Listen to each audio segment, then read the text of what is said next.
It's got not quite for the cup, but feels like it. Oh man, bro. I'm gonna die. I'm actually gonna die.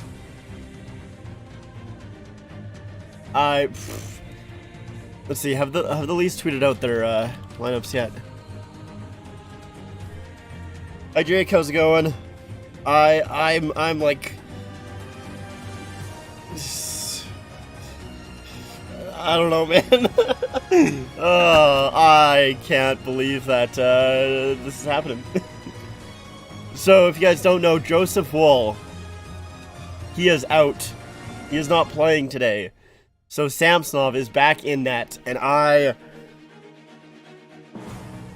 can't believe it. My confidence just went down after hearing Woll news. If I die, it's because of this game. I'm with you. I'm so with you. I was actually like the entire day. I was like, you know what? I'm actually like semi-confident in this game. I think the Leafs can do it. And then hearing that Woll is out, I'm like, fuck. Are you kidding me?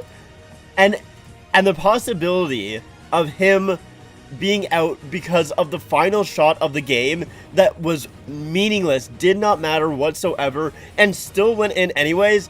It's like, oh no. I've put Martin Jones in.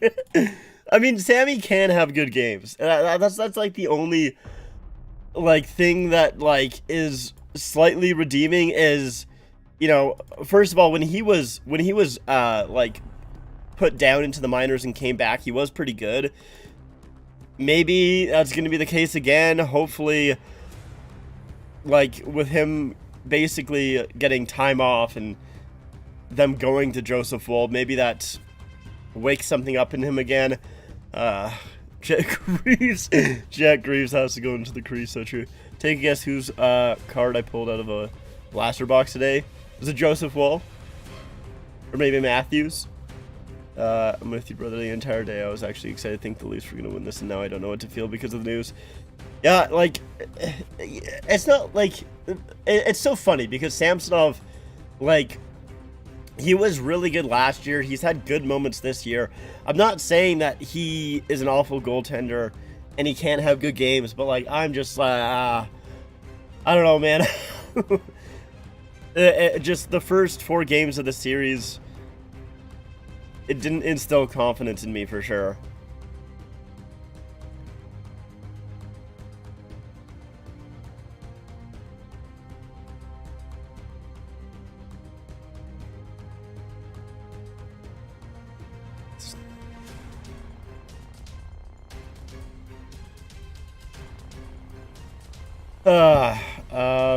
Certainly not, but he is a rookie this season. Not playing in the playoffs. Bedard? Or Boldy? Almost feels like Michael Hutchinson situation. No disrespect to Samsonov. Yeah, a little bit. Bedard. That's a good pull. That's a really good pull.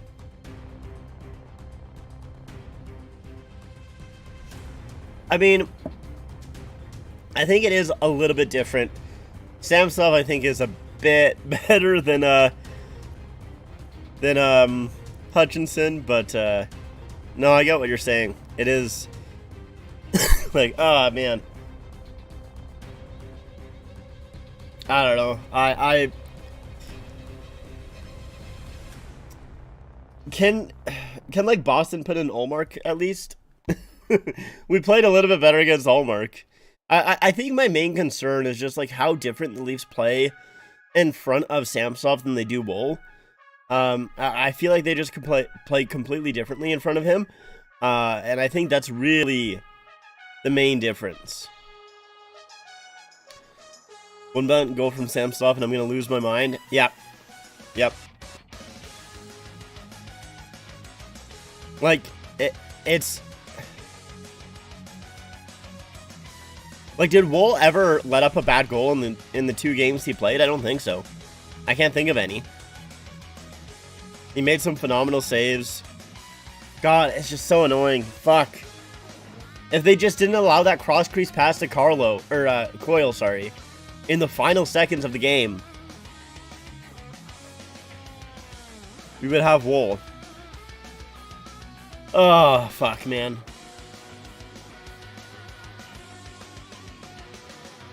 I still have one more blaster to open and have another chance to get his Young Gun cards. Well, hope you get it. That would be pretty sick.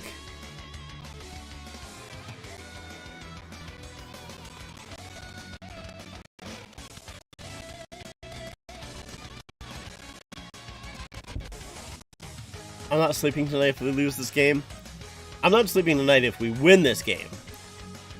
If we lose, I don't know, I might cry myself to sleep. We lose, you know. I think I'm more likely to sleep if we lose than if we win. Hopefully Sammy can stand on his head. I mean, I'm in my I posted on Twitter. I'm in my Canucks fans Casey DeSmith video era right now, where I'm like, Sammy, lock in. You have the best team, or you have the whole city behind you and the best team in front of you. That video, that's the type of that's the type of thought process I'm in right now.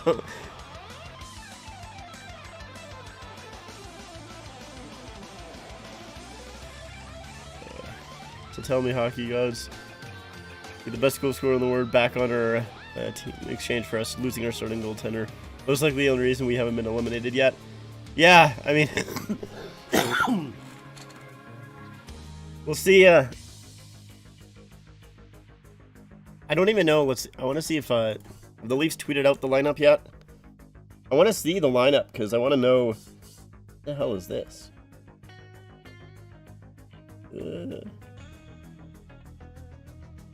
Hold on.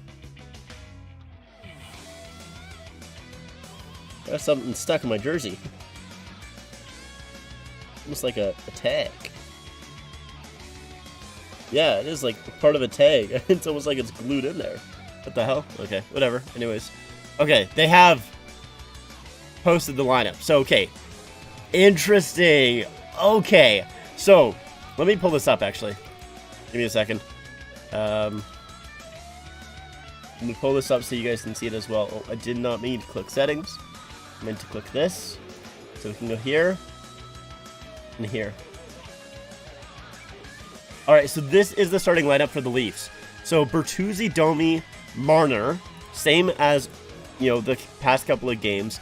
Nyes, Tavares, Nylander, Holmberg, Matthews, Yarncroke, Dewar, Kemp, Gregor. I actually really like that a lot. I'm kind of down for that. You know, I'm assuming Matthews is not 100% right now. You know, he's probably playing at maybe 50%. So put him in the third line with lower minutes. Your first two lines have been doing well.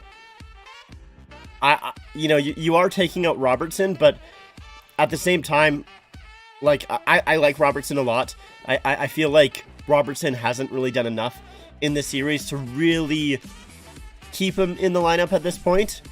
Not that he's done anything horrible, but I just don't think he's quite been there.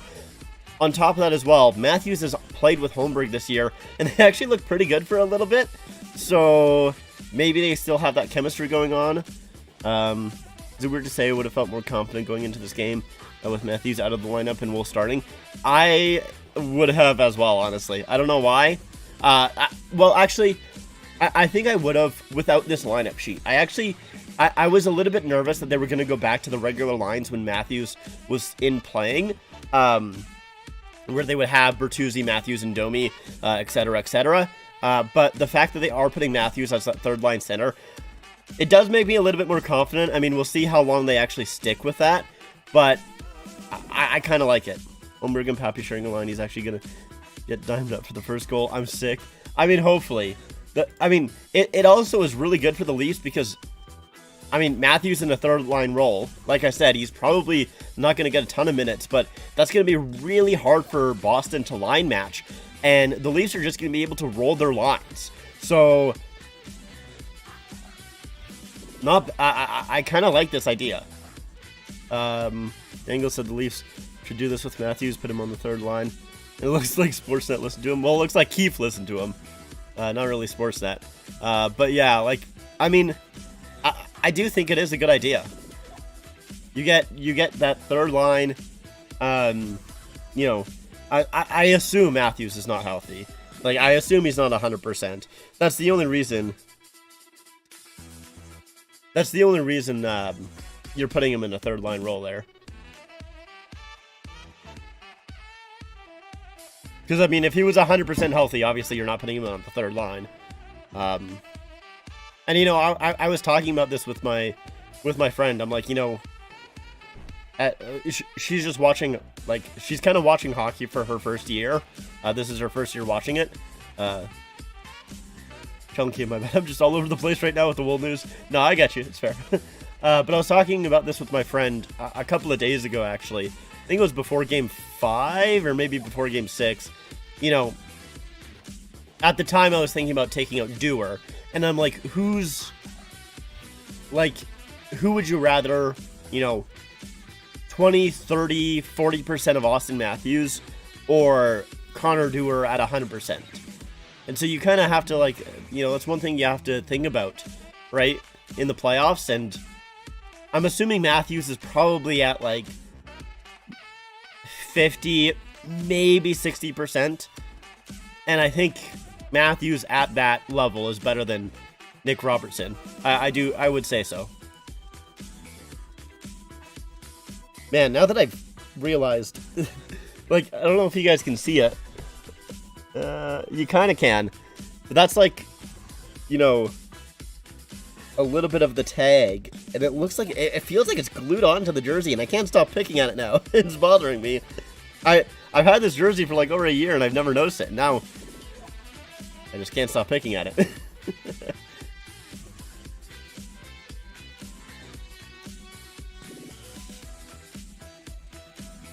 There's Revo in the hallway, getting people riled up. It is a Sundin jersey. Decided to go a little bit old school. I was going to put on the Matthews jersey, but the only Matthews jersey that I have is a St. Pat's one. So, I'm like, I don't know if I really wanted to wear St. Pat's today.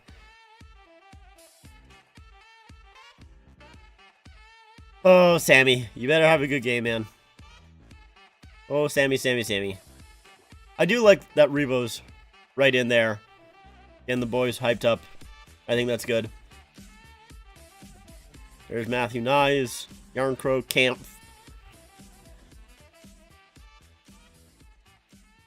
No matter the result of this game, there will be memes. Indeed, there will be a lot of memes. Whoever loses. Battle of the Chokers, as I said. Nice I'm rocking OG CCM Panthers Authentic from the Bury days. Since winter takes on the Panthers. That's a very, very nice jersey. I do like those jerseys a lot. Teams taking the ice here. Of course, we do still have to wait for the anthems and everything like that. I haven't even been focused about the fact that we have to play Fuller in the second round. I've just been focused on winning this game. Yeah, I mean, me too, for sure. I literally haven't given any thought to playing the Panthers yet. It's literally all about beating the Bruins right now. I mean, that's how you have to... I mean, well, it's not how us as fans have to think about it. It really does not matter what we think. But it's all about, you know, what the players have to think about, obviously. And, you know, in my psycho crazy mind of being a fan, I'm like... Yeah, since the boys can't think about the Panthers right now, I can't think about them. Because I like to feel like I'm on the team. What silly things we think of as fans. What silly things. Oh, man. And like, there's like so many, like, things that I want to talk about, I want to say, but, like, I'm just like... I don't know. I don't want to say, because what if I jinx it? Even though, once again, literally, I have zero effect on this game. But if I say something, I feel like I'm going to jinx it. When I first heard the news, I thought people were joking. Will got hurt. And then I saw from Elliot Freeman, and I said, oh, fuck. Yeah, I think I first heard it in the... Where did I first hear it from?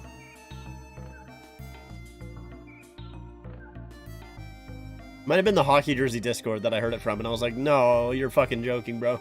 I was like, no way. No, no, no, no way. God, man. If he was healthy, it'd be so huge, but... Sammy's gotta step up.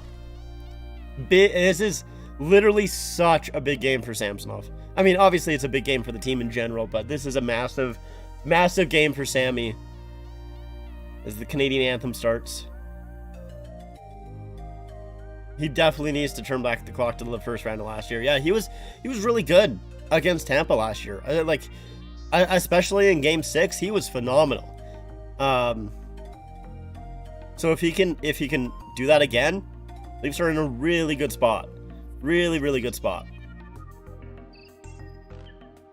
But we'll see. We will see. Do do do do. Do do do do. It looks like the Tavares line will be your starting lineup for the Leafs. Makes sense with Riley and Lyubushkin on the back end. From Sammy's perspective, you want to be back on the Leafs next year. Play up to your potential, buddy. This is your chance. Yeah, I mean, unless Samsonov goes sicko mode and absolutely carries the Leafs to the finals, I don't think he's going to be back. I'll be real with you. I don't think the Leafs are bringing him back unless the Leafs somehow go on a magical run.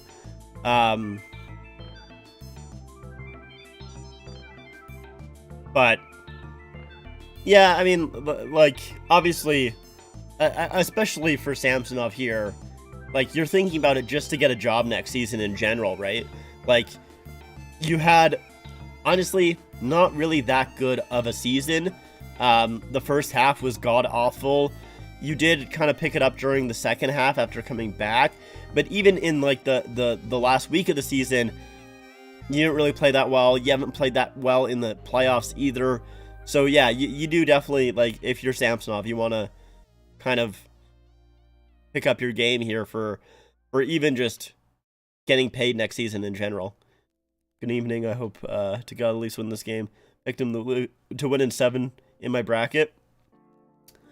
I mean, the thing is I did pick Boston to win in 7. I thought if this series was going 7, Boston would win it. But at this point, I mean, obviously, I want the Leafs to win. There's not really any doubt there. I want the Leafs to win this game with everything in my heart. But just at the start of the series, I did see this. If this went 7, I had the Bruins winning it. The only reason of doubt, honestly, that I have right now is the fact that it's Sammy back in net. If Joseph Woll was in net, I would honestly, I would have pretty high hopes for this game. With Woll being out, it's calmed down a little bit there. Hopefully Matthews will get back into the power play because, man, it's awful. I mean, it was awful with Matthews on the power play too, though, is the thing, you know. All right. Here we are. Getting ready to start up here, so let's move this up. Add that right there. So the Leafs Bruins Game 7. Who will be the choker? The Leafs losing another Game 7 or the Boston Bruins blowing another 3-1 series lead? Let's find out. Swayman starting for the Bruins. Ilya Samsonov starting for the Leafs.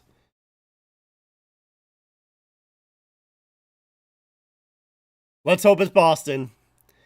Let's hope it's Boston. Austin Matthews back on the third line. Obviously not 100%. But here in Game 7, Leafs win the draw. And the puck back into the Bruins zone. Past the line against Tavares' line. Tavares loses his stick as the puck is chipped in. Lyubushkin trying to get it to Riley, who will play out. It's going to be an icing call early against the Leafs as Tavares had to go and grab a stick.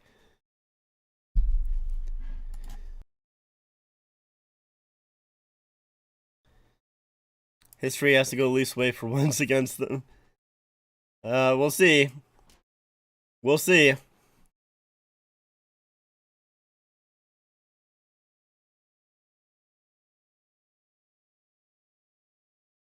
Puck one back to McAvoy. Here's a shot. That goes wide. Lohrei puts it in deep. Comes back to the near side for McAvoy. He gets hit by Nyes. Riley will pick up the puck. Send it over to Nyes. Missed him. Pastrnak shot. Goes back to the far side. Geeky battling with Lyubushkin. Tavares trying to get it out. It's still at the line here. Finally gets to neutral ice. And the Leafs will only get Tavares off. They wanted to get the full change, but Riley will pick up that puck that's dumped in. Up ahead for Nyes. He'll tip it in. Lindholm on it. Wraps it around for Carlo. Marner out there. So Leafs do kind of get that change there. Domi in the neutral zone here. Trying to get back in, but lost control of it. Marchand plays it up ahead. Benoit gets hit hard by Coyle. Puck comes to Domi, who'll carry it out. That puck deflected by Coyle and goes up and out of play. Pucking crowd, 18:37 in.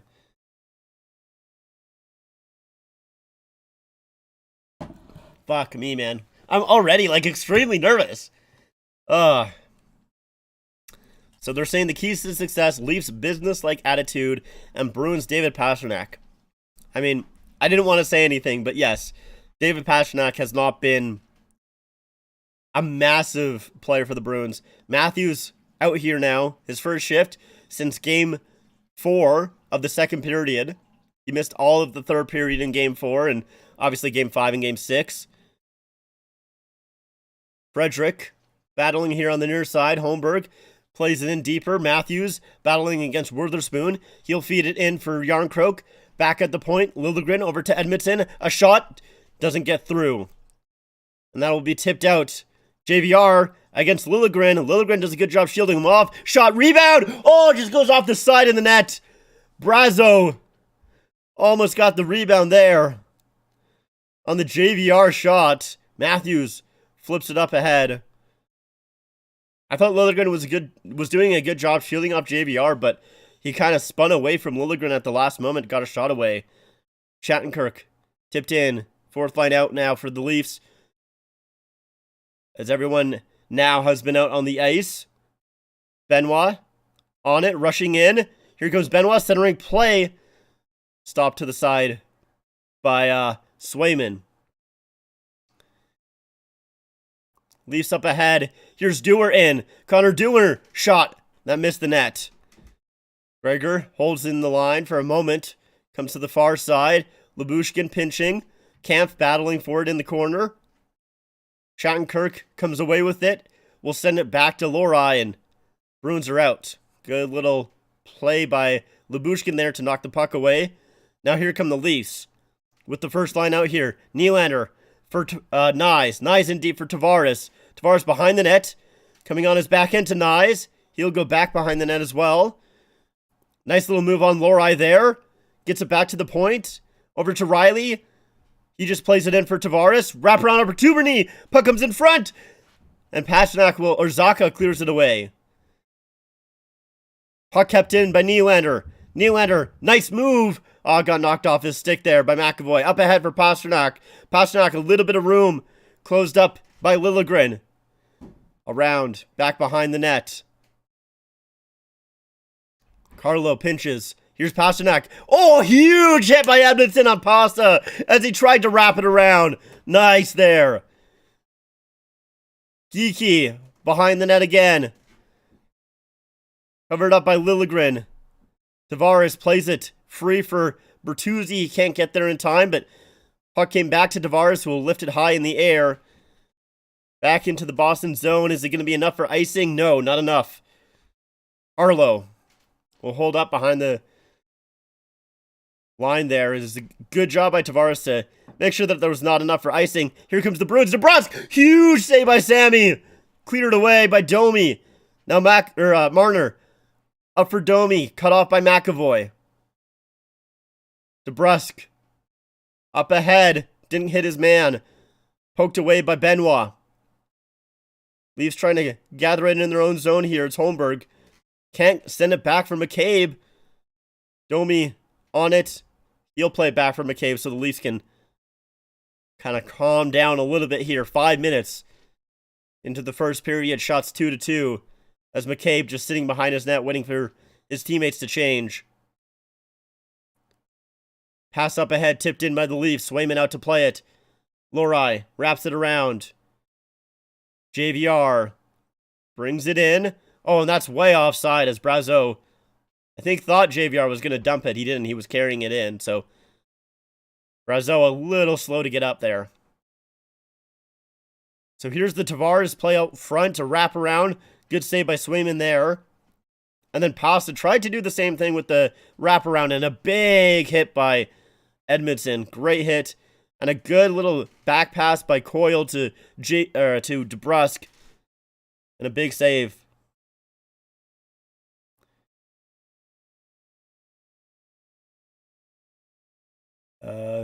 Electric start so far. Sure has been. Holmberg. Near side here. Play back to the point. Puck comes back into the corner there. Matthews can't come away with it. Riley centering play. Missed the stick of Yarncroke. Lyubushkin back for Riley. Holds to Matthews. Shot. Deflects wide. Knocked down by Riley. Back into the zone. Good job by Riley. And the puck comes back out. It's iced. Is it going to be enough? No, it's not quite enough for icing by the Bruins. The good thing with Matthews, though, is he's going to stay away from that Carlo and Lindholm pairing, which the Bruins... Camp took a hit and shot it on Swayman, who held on. But yeah, the big thing with Matthews is he's not going to be against that Carlo-Lindholm pairing, or at least most of the time, which the Bruins really loved to match that pairing up against Matthews in the first, 3-4 games. So he's getting away from that, and maybe he gets a little bit more space because of it. We'll kind of have to pay attention to that throughout the game.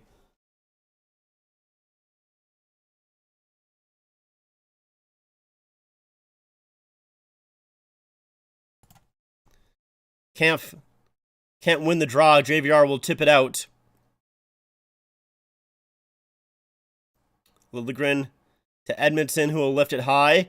Up ahead for Gregor with some speed. He couldn't really handle it all too well, though. Puck stays into the Bruins zone. Brazeau battling for it, though, and he'll knock it out. Puck play back for the Bruins. Both teams are changing here. Leafs need to be a little bit quicker as that puck is dumped in. Forecheck by Zacha. Tavares there to help out against Pasternak. And a good play by Nyes to get it out to center. That puck missed Nylander, and he was offside, so that puck might actually come back into the Leafs zone. We'll see. Tavares without a glove. It looks like it's all the way back into the Leafs end. As we're going to go to an intermission break, and yeah, they're showing that huge hit by Edmondson on Pasta. Great start so far. Very, very good start. Very electric. Oh, man.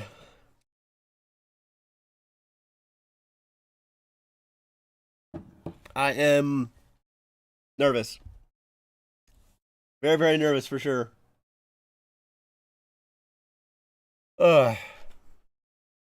Is that the TML Leafs logo jersey? Yes, it is. So it's got the TML, which can easily, as a lot of people did, turn it into an FML, which I think is very fitting. It's honestly not the reason why why I wore this jersey, because this is my Sundin jersey, as you can see. But I guess it's kind of fitting for tonight. I do really like the TML logo. I actually do really like it a lot. I agree, it is an underrated logo. Joel Edmondson knows what it takes to beat Boston in Game 7. Was he... I'm trying to think. Ooh, I'm trying to think what you're referencing. Joel Edmondson. Oh, because he was on the fucking Blues, right. Yeah, you're right. Okay. Wasn't he on... No, he wouldn't have been on that team. All right, that's true. You're right. I forgot he was on that Blues team. Yep, Blues in 2019. Yep. Imagine how I'll feel when the Rangers go up against Carolina. Hopefully they beat them again. I will say, I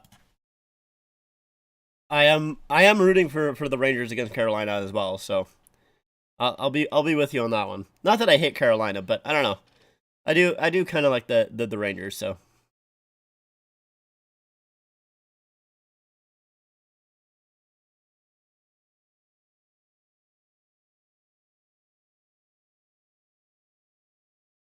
13:21 to go here.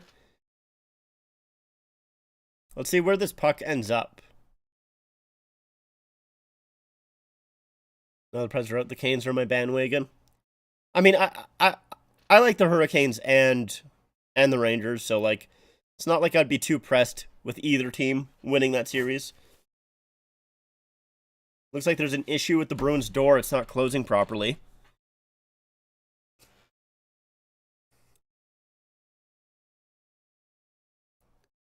Ref's trying to get it all fixed up here. 5 straight Game 7 losses, 3 on the road, all in Boston. The Bruins have lost 2 Game 7s in a row. I just root for Southern teams if the Preds are out besides Dallas. Yeah, that's fair. It's kind of funny to think about that because obviously, like with the Canadian Cup drought, you know, it's not like that at all. I feel like, you know, obviously there is those Boston Bruins or not Boston Bruins, Boston Pizza commercials where it's like, yeah, this year we're gonna root for any Canadian team, whoever goes the farthest. No, that's not how that shit works. 2 Panthers fans were just seen in the crowd. Wow, interesting. I know there is those Leaf or those. I think they're technically Canadian fans who have season tickets for the Leafs, and they always wear the jersey of the opposite team and cheer against them. Hold on, there's a defensive zone draw here for the Bruins. And it's won by Geeky. McAvoy will just play it in behind the net. Geeky comes out front. Samsonov makes the save. Zacha, rebound. Can't get a shot away. Lohrei over to McAvoy. He kind of couldn't handle that puck there. Centering pass to Lohrei. Shot. Huge block by Benoit. Lohrei again. Down low. Out front. And knocked away by McCabe. McCabe can't clear. Back down from Benoit. He'll play it to the near side. Pasternak shot. Tipped. Missed Zacha. Tavares knocked down. Puck comes back to the point. Here's Lohrei. Shot. Off his stake. And Nye's able to just clear it. Samsonov doesn't have a stick right now. It's far out. He still doesn't have it as the puck comes back in. Nye's again. Flips it high. Trying to find... Okay, Samsonov does get a stick back. And the Leafs able to get that full change, thankfully. Bruins back in, though. Behind the net. Lyubushkin gets it up for Bertuzzi. Can't find Riley as that's cut off by Carlo. Now DeBrusk in. DeBrusk around. Centering play. And Samsonov will cover that. Ugh. Man, that was close. Samsonov had lost the stick. I don't know when he lost it. Let's take a look here. So it's a dump in that comes right to Geeky, who comes out in front. And that's where Samsonov loses his stick. And it comes way out to the hash marks there.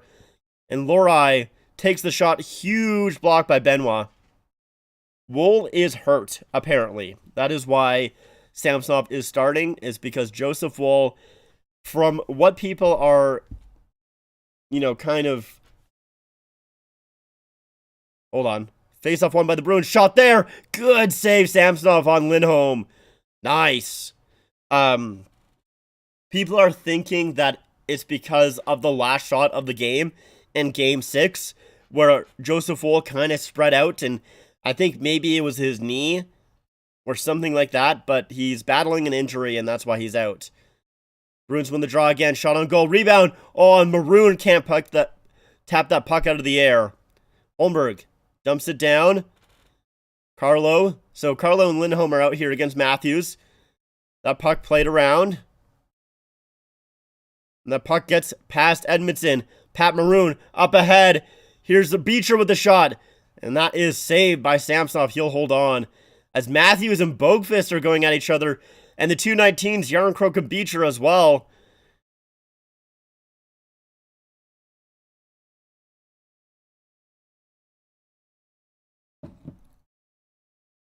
Yes, I'm talking about the goal with the 0.1 seconds left. People are speculating that that is where he got injured. Obviously, it hasn't been confirmed, but that is the speculation. So here's the shot by Beecher. And Samsonov, right onto the chest, makes the save. And Matthews just trying to shove Boagfist out of the crease there. And Pat Maroon also kind of getting into hugging Matthews. Now, Lindholm and Carlo, they just played against Matthews, so if I was Keefe, I would get out my first line here.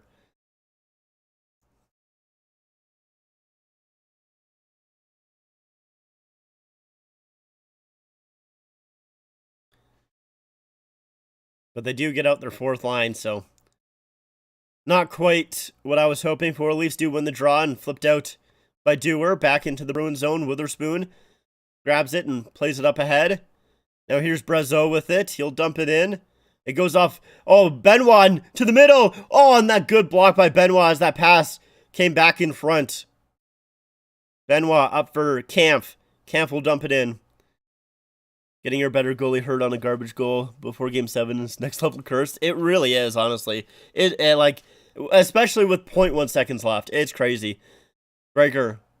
His pass missed and it went all the way to Lyubushkin at the far side. Down low for Kampf. Kampf around Witherspoon. Kampf to Riley. He can't center that and it's cut off by Shattenkirk. And now Witherspoon will gather it and play it up for Frederick, who will dump it in. Brazeau forechecking here. Riley will gather it up and play it back to the middle. Oh, Kampf trying to jump on it. Nyes, or not Kampf, sorry, Nyes. As McAvoy tried to get away from him and he actually iced the puck. Gonna be icing. So as Matthews and Samsonov are in, is Keefe looking to get employed by Pittsburgh? Well, I mean, obviously, nice job by Benoit to get his knee down to block that pass. Matthews being in, I think, like, that's...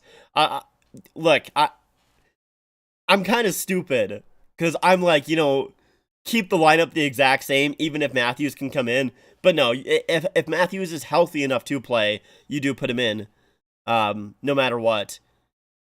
Benoit, trying to center that, comes to the far side for Nyes.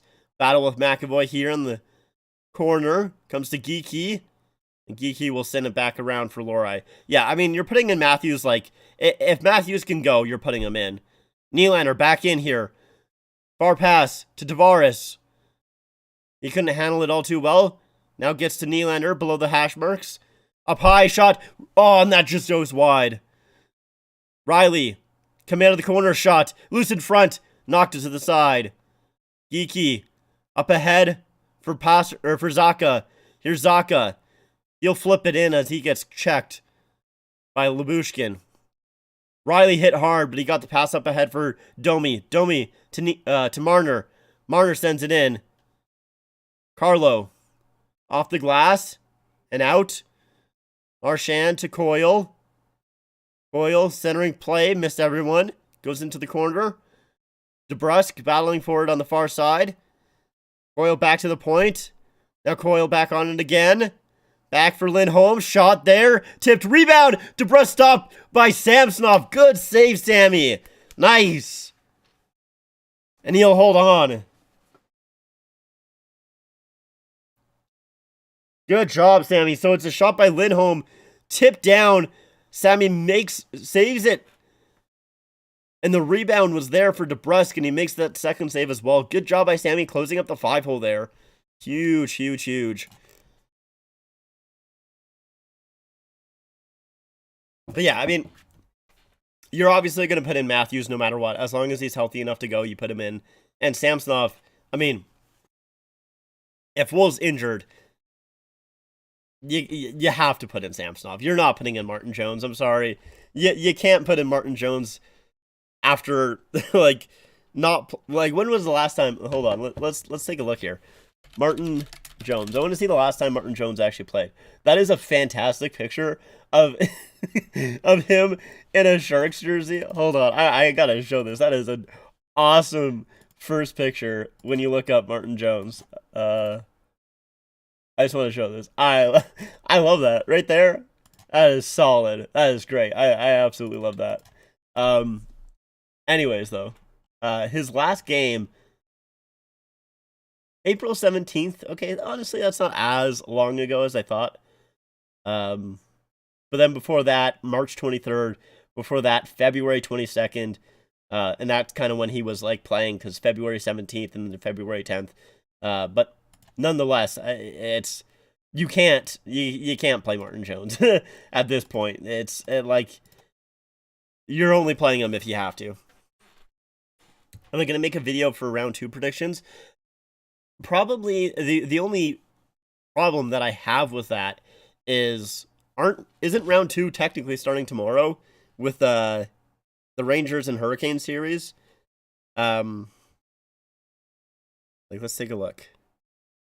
Yeah, the Rangers and Hurricane series is starting tomorrow at 2 p.m. Well, my time, 2 p.m. So technically, I would be like a game late, but I think I probably still will make predictions after tomorrow night, because I think tomorrow night that is the it's just the Vegas and Star series that we're waiting on. Am I right? I think that's the only series that we're waiting on after this one, obviously. Here's Gregor around the net. Pass back to the point here. Shot by Benoit. Save by Allmark. Yeah, after this one, it is just the Stars and Night series. So technically, I will be a game behind. But yeah, I'll probably make predictions for round 2. Actually, it's going to be tough, though, because I do work in the morning the next day. And let's see. When does that game start? It starts at 5:30. Okay, I'll be able to make predictions after that game. Hopefully. So, yeah, I'll probably make round 2 predictions. Matthews line out here. And Carlo. Oh, Marner, Matthews, and Bertuzzi are out there right now. Here's Edmondson with the shot. Blocked in front. Liljegren trying to get that away. Puck is still free, though. And Carlo will play it out. Edmondson holds the line for a moment. Bertuzzi battling for it against Lindholm. Matthews helping him out. Matthews battling with Lindholm. Good battle there. Carlo coming in to help out. He lost his stick. Marner. Back for Matthews. Puck comes to Bertuzzi. Sent across Edmondson. Marner couldn't get a good stick on it. Good hit by Liljegren there on Coyle. As the puck comes back, and Leafs will make a change. Bruins will do as well. Good little pressure there. That's probably something you're gonna see every now and again, especially after like a commercial break. Matthews out there with probably Marner and Bertuzzi, or Marner and Domi, or whatever. Maybe even with the Tavares line of Nylander. We'll see. Here's McAvoy bringing the puck in. A lot of speed here. McAvoy with a shot. Save by Sammy.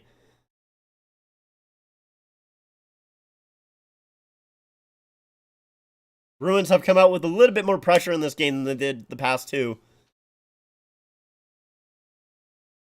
So here's the battle of Matthews and Lindholm. It's a good battle there. And the puck comes back from Matthews. He's trying to kick it free. Eventually, it does work its way to Bertuzzi. And then here's the McAvoy shot right into the chest. And Sammy gives a little bit of a shot to McAvoy as he was coming through the crease after that shot on goal.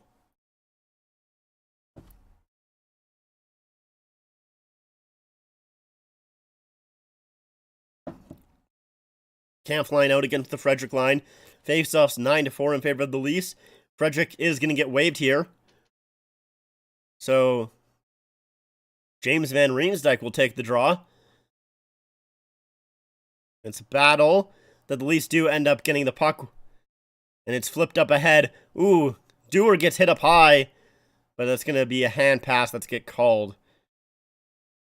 Bruins seem to have fire. That was lacking game 5 and 6. Yeah, it's expected, honestly. I would have been shocked if they had the same type of start as game 5 and game 6. Obviously there is like kind of like that momentum that builds throughout the series, but with game 7, I mean, like that's, you know, it's kind of washed away a lot of that momentum. It's, you know, it's a do or die game. So hopefully the Leafs Dewar and not die, if you know what I, cause Connor Dewar, just Bertuzzi dumps it in. Puck comes to Marchand. Lindholm, back around, knocked down by Bertuzzi. He'll send it for Domi. Wraparound opportunity, comes towards the middle. Bertuzzi can't get a good stick on it. Shot there by Edmondson. Fanned. Now the puck is played down. They'll say it's tipped in, so no icing. Good pressure by the Bruins here. Nice stick by Domi to knock that away from Coyle. No, Domi tried to get it up for Marner. It's going to be called offside if they touch it. Peter, I was delayed, but that call, shut up about the Dewar calm. It was bad. The Dewar calm was bad. Puck comes into the Leafs bench, and Frederick and Matthews a little pushing and shoving, and I think Riley comes. Oh no, Lyubushkin comes out to stop that.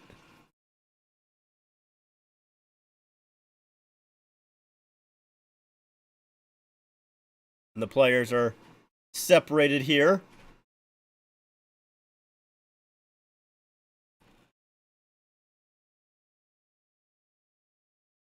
Welcome back, Spliff.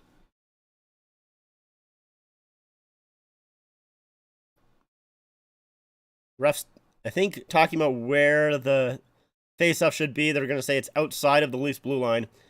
ESPN threw to a stat that said, no team in the NHL, NBA, or MLB has choked a 3-1 series lead in back-to-back seasons before. Very interesting if it's never happened. Yes, I have seen that stat go around. I am nervous about talking about it. Same thing about Pasta. I'm nervous about talking about him. Matthews to take the draw against Frederick here. Frederick will win it. Back for Witherspoon, who'll play it in deep. Lyubushkin. Pressured here. Comes for Brazeau to Frederick. Frederick tied up by Lyubushkin. Comes around the nets. Centering play to McAvoy. Shot blocked in front. And a good job by Holmberg to send it down the ice. It's going to be enough for icing. But you kind of take that, honestly. Good play to McAvoy in front, and Matthews blocks it with his legs. Matthews, who's really, honestly, like, it's shocking how many block shots he has, but he is a leader in block shots on... I'm not sure if he was for this season, but I think last season he led the league in block shots. Matthews wins the draw here, but it's cut off by Maroon. Lyubushkin fighting with Maroon. Puck comes back out front and goes all the way back into the Bruins zone. Thankfully, it was the Bruins player that sent it out front. So, no icing there. McAvoy in his own zone, gathering up some speed here. Cuts towards the middle. Send it in and deep. Nice, trying to play it back for McCabe. Over for Benoit. Benoit had a hard time handling that. He's pressured by two Bruins players here. Tavares helps him out and carries the puck out. Over for McCabe here. McCabe pokes it. Back around for Nyes. Nyes tries to get to down low for Tavares. Missed him. And now Lohrei sends it near side for Pasta, who will dump it in. McCabe back there against Geeky. Zaka sends it around. Carlo with it now on the near side. He plays it in deep. It missed Pasta, so it comes back for Lindholm. Centering play and saved by Samsonov, held on as... Ooh, McCabe and Geeky going at each other there a little bit.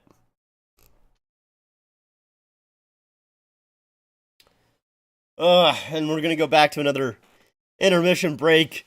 Scoreless here so far in the first, but It has not been boring, that is for sure. There's been a lot. It's been an entertaining first period so far. Goddamn, man. I'm so nervous. uh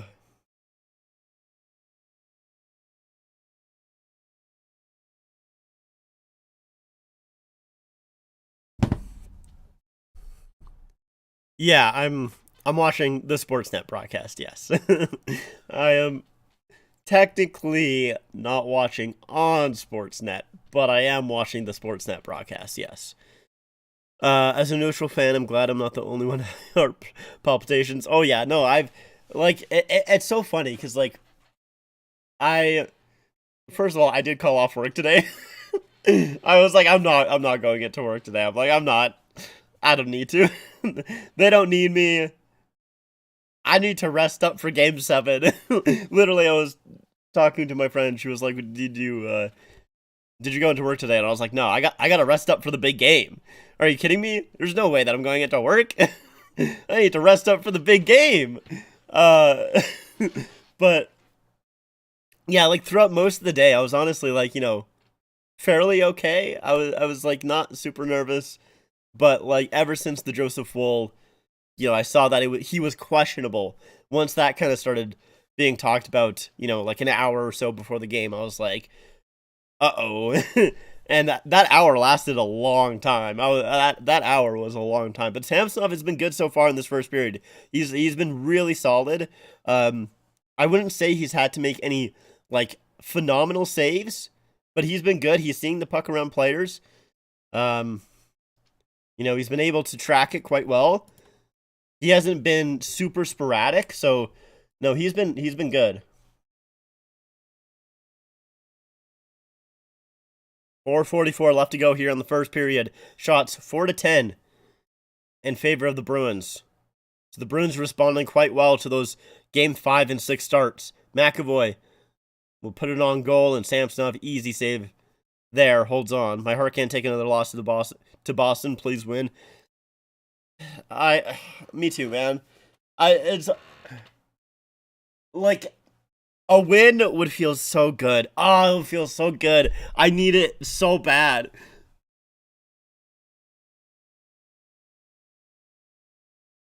Tavares, battle off the draw. McCabe can't quite get it out. Tipped by Nyes, and that goes up and out of play.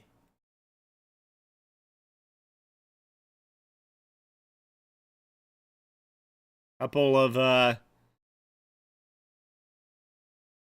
of defensive zone draws here. Cannot stand Brad Marchand.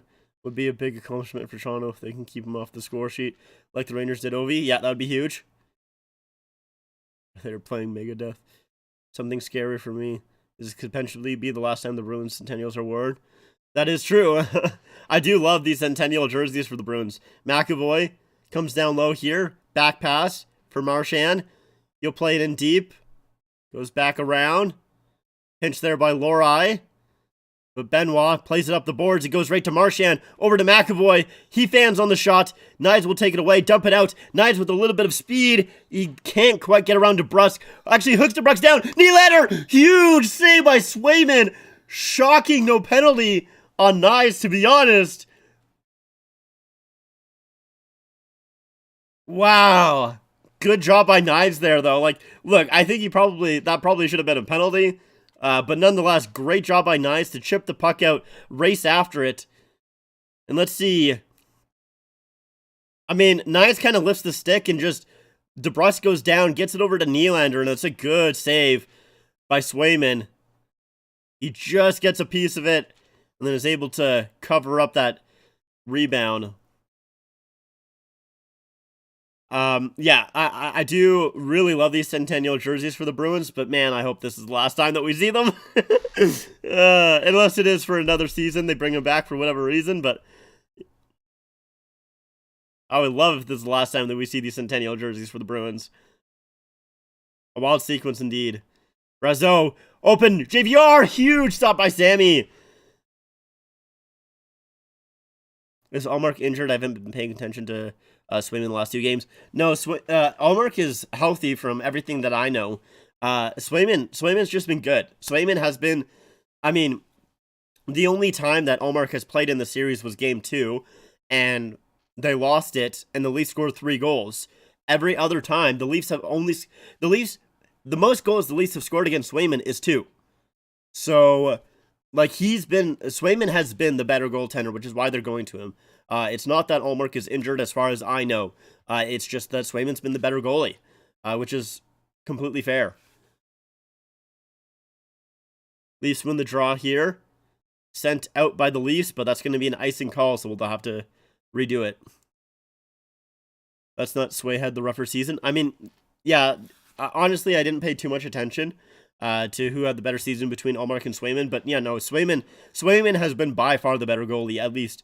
Literally, I can't think of a bad goal Swayman has given up. He's been phenomenal in the series. He's been very, very good. I need to buy one more black Arizona Coyote Kachina jersey, but it's already hard to find. My budget is severely limited.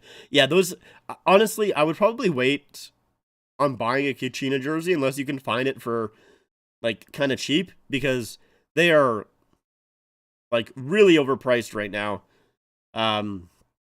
Obviously, with the relocation going on and everything like that.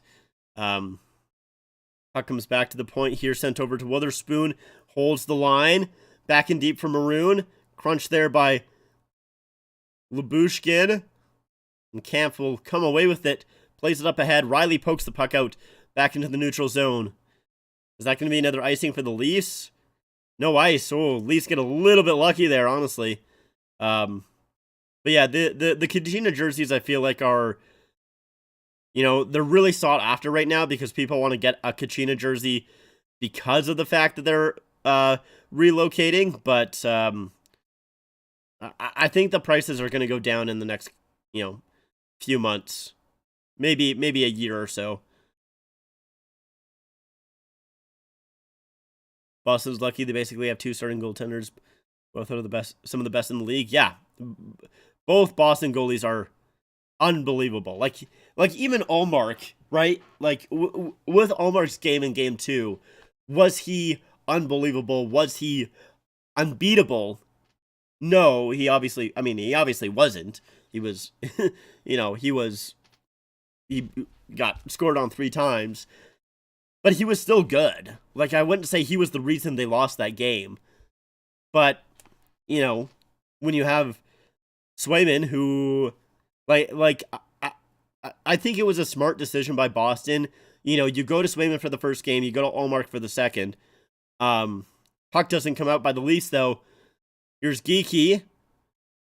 Knocked off the puck. Nylander turns it over for a moment now. Here's Tavares. Flip up ahead for Nylander. Nylander against Lindholm. Cutting towards the middle and couldn't get a shot away. Good job by Lindholm. As that puck comes back onto Swayman and he'll hold on. But yeah, like, you know, I understand Boston's thought process there. You know, you go to you go to Swayman for the first game, see what he's got. Then you go to Allmark, see what he's got. Allmark, you know, they lost that game, so you go back to Swayman, and Swayman was phenomenal again. So you just stick with Swayman. You're just sticking what's working. I get the going back and forth just to kind of see for the first couple of games, but once they knew that Swayman was kind of the guy, you know, you're sticking with it for sure. Boyle will win the draw. Puck comes back, but it's not clear. Domi shot stopped. Rebound. Swayman will gather it up, as he had to kind of scrunch up his blocker there. Friend of mine got a white Kachina jersey for me at the final Coyotes game. Did you ever get the Reverse Retro 2.0? I don't remember you unboxing one. I did. I have the Reverse Retro 1.0 and the 2.0. I don't have any Adidas Kachina jerseys. I just have the CCM Kachina jersey. So I have the old school one. Leafs win the draw, but the puck, or the ref, calls it as it's deemed unfair. So Domi gets swapped out for Marner here against Geeky. Ref drop the buck challenge. Impossible. Leafs win the draw. Liljegren will punch it back in. Domi centering play. Bertuzzi tied up in front. Now Beecher knocked down by Marner. Bertuzzi gets crunched along the boards, and that will be played back out. Why is Beecher out there with Marchand right now? Interesting. Riley. Bertuzzi. Slap pass. Tip down. Sent in front. It was a good play by Yarncrook to knock that puck down, but couldn't get anything going. Now here's Brazo the other way. Brazo with a shot. Tipped wide. Puck comes back to the neutral zone.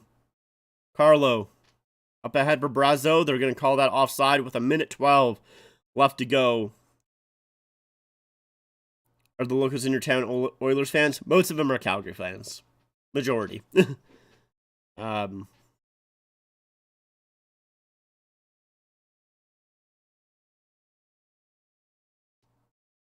Wow, what a knockdown by Yarncrook there. I mean, he didn't get it towards the goal until it went off the boards and back to him. But nonetheless, still really, really good. Yarncrook in Game 7's 2-2 career record. Interesting.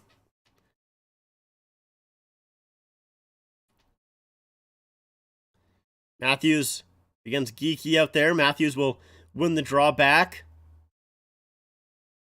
Puck to Marner here. So it's Marner and Matthews out here with a minute left here to go. Marner carrying the puck. Dumps it in. Holmberg chasing after it here. Matthews picks it up, wraps it around the boards to the far side. Edmondson back down low. Here's Matthews behind the net. Comes back around, back to the point. Marner with the point shots. Oh, and that is stopped by Swayman. Centering pass by McCabe. Goes wide. Pasternak now. Carrying it out. McCabe does a good job coming back there on him. Now Edmondson behind his own net. Holding on. 24 seconds left here to go. Leafs just need to be a little bit careful here. Sent up for Riley. Off the boards to Nyes. Sent across Nylander in.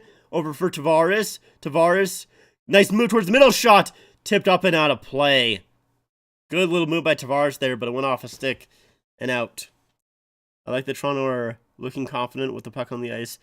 They aren't letting Boston dictate the flow of the game. Yeah, I mean, it's been like, it hasn't been a dominant period so far for one team. I think it's been kind of back and forth. Nice with a little bit of push after the whistle there. So an offensive zone draw here for the Leafs with 10.3 seconds left to go.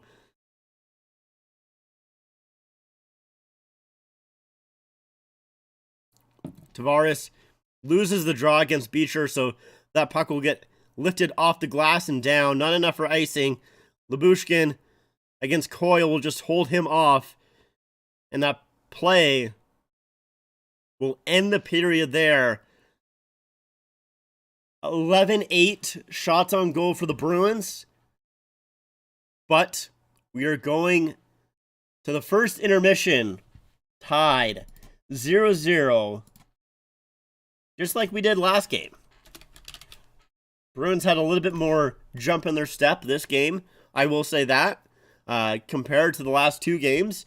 I mean, the last two games, they only got three shots on goal in total in the first period of both games. This one obviously having 11 shots on goal. It's a little bit better, but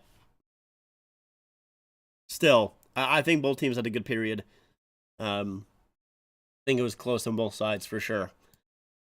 Coyle with the slash at the end there. Yeah, I mean, playoff hockey. Not really all too surprised. Oilers all the way, but I want the Leafs to get the W. Fair. I'm not much of a...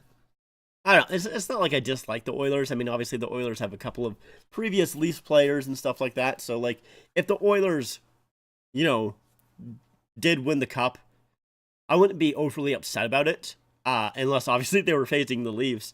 But, like, if it was, like, the Oilers and Panthers, I would be cheering for the Oilers more than the Panthers for sure. If it was, like, the Oilers and the Rangers, I don't think I would really care who won.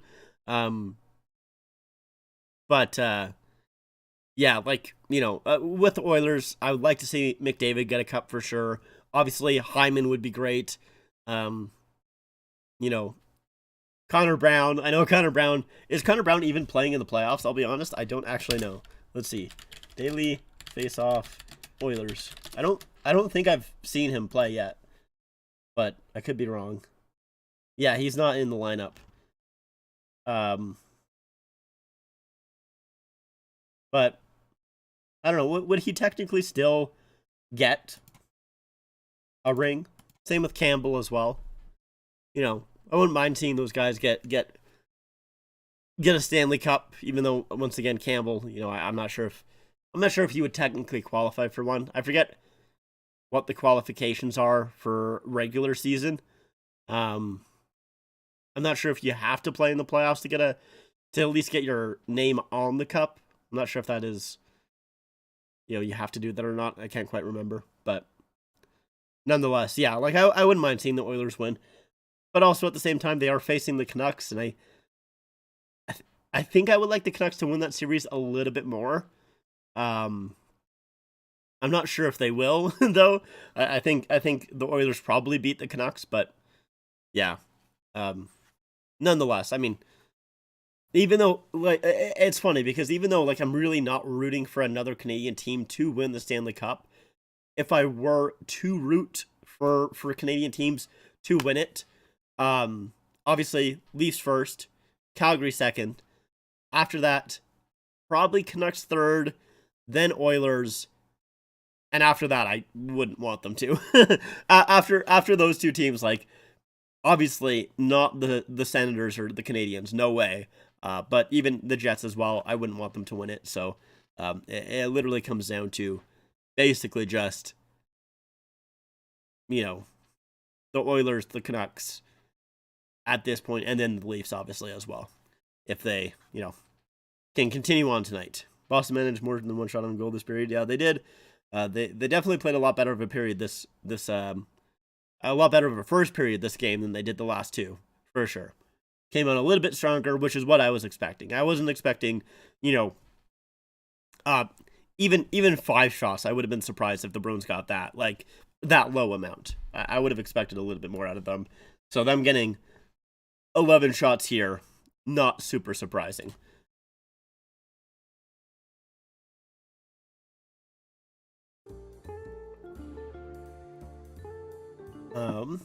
It's actually, I'm going to go over and do my dulls here, as we usually do in the first intermission, my little first intermission tradition. So let's do those.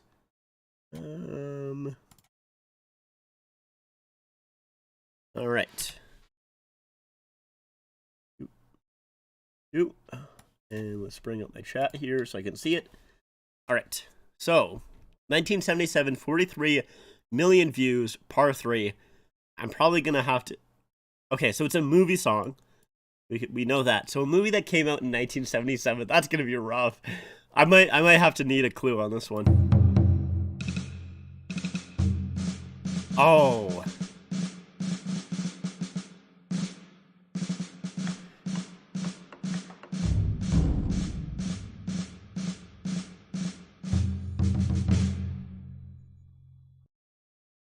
$1977, hey? That's old. That is... Oh, man.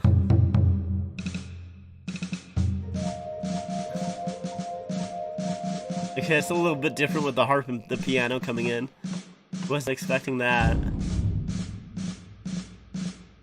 I mean, I could cheese it a little bit by typing in soundtrack and then taking a look. I'm not gonna do that. Huh, I don't know. This sounds like a war movie, you know? Sounds very much like a war movie. It's not like Star Trip Troopers, right? Starship, no. Oh my god, this is Star Wars! Oh, no way! Oh, that is crazy that I took that long to hear it, wow. I guess, you know, to be fair, the strings really help that out. I want to hear this again. Like, do I hear Star Wars at all in this? Barely. Barely.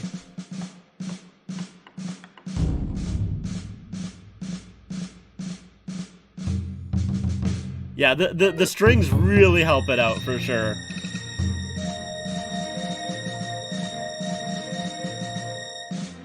Like right there, that is like...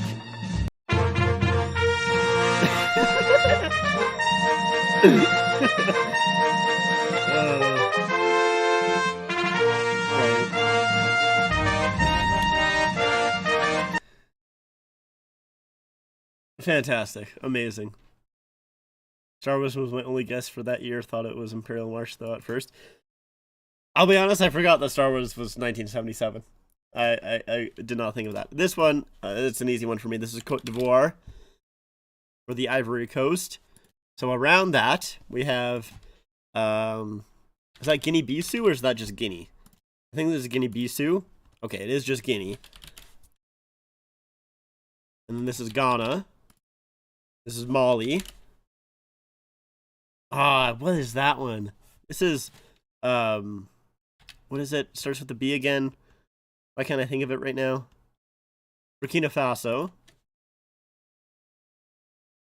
Fuck, what is that country again? Oh, that's gonna piss me off that I'm not gonna get it. I'm gonna give up. Liberia. Okay, I actually wasn't gonna get that, I'll be honest. I have no idea the capital of Cote d'Ivoire. Yep, nope, never would have got that in a million years. Let's see about the flag here. Oh, it's May 4th! Oh, you're so right, it is May 4th! That is, yeah, definitely should have got that one for sure. Earlier. I completely forgot it was May 4th. I don't think it's this one. Because this one I know the flag. Is it this? Is it this? Maybe it is this one. No, this is Ghana. Okay, I wasn't gonna get that one. That was like one of my last guesses, honestly. That's funny. I completely forgot it was May 4th, so definitely should have probably, if I picked up on that, maybe it would have been a little bit easier. Ivory Coast. Okay, 565 kilometers away, so pretty close. Morocco. Yes. Okay, not that way. So is it like Cameroon? So close to Cameroon. Togo? Ghana? 85 kilometers away. Heck, Guinea. Okay, so it's like this. Is it Chad? It's bordering Chad. Ah, gotcha. Gotcha. Alright, 8 guesses, not bad. Not bad. Travel. Let's go to travel. Ethiopia.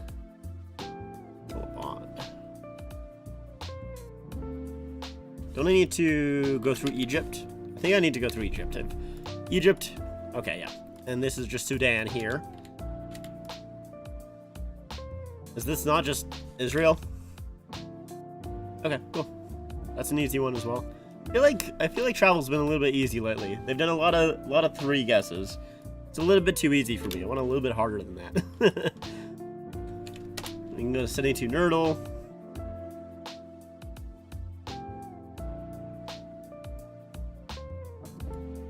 Alright. Mob boss, serial killer, cannibalism. Okay, well, I'm thinking, obviously, Hannibal Lecter. What's the fucking movie called? Silence of the Lamb. Looking for Silence of the Lamb themes. To be honest, I've never watched Silence of the Lambs, so I don't know. Cypher, serial killer. This could be Zodiac. I think that took place in San Francisco.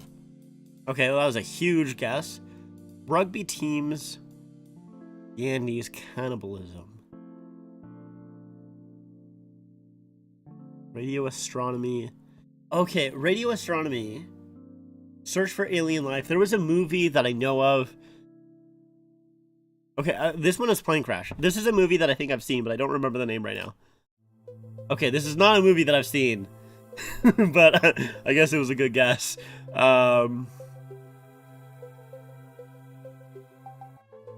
Is this David Fincher? Okay, this is Zodiac, and David Fincher did Zodiac. Okay, so I got that right. I knew that one. This was a different movie that I was thinking of. What movie was I thinking of? I don't remember right now. It was a newer movie, that is for sure.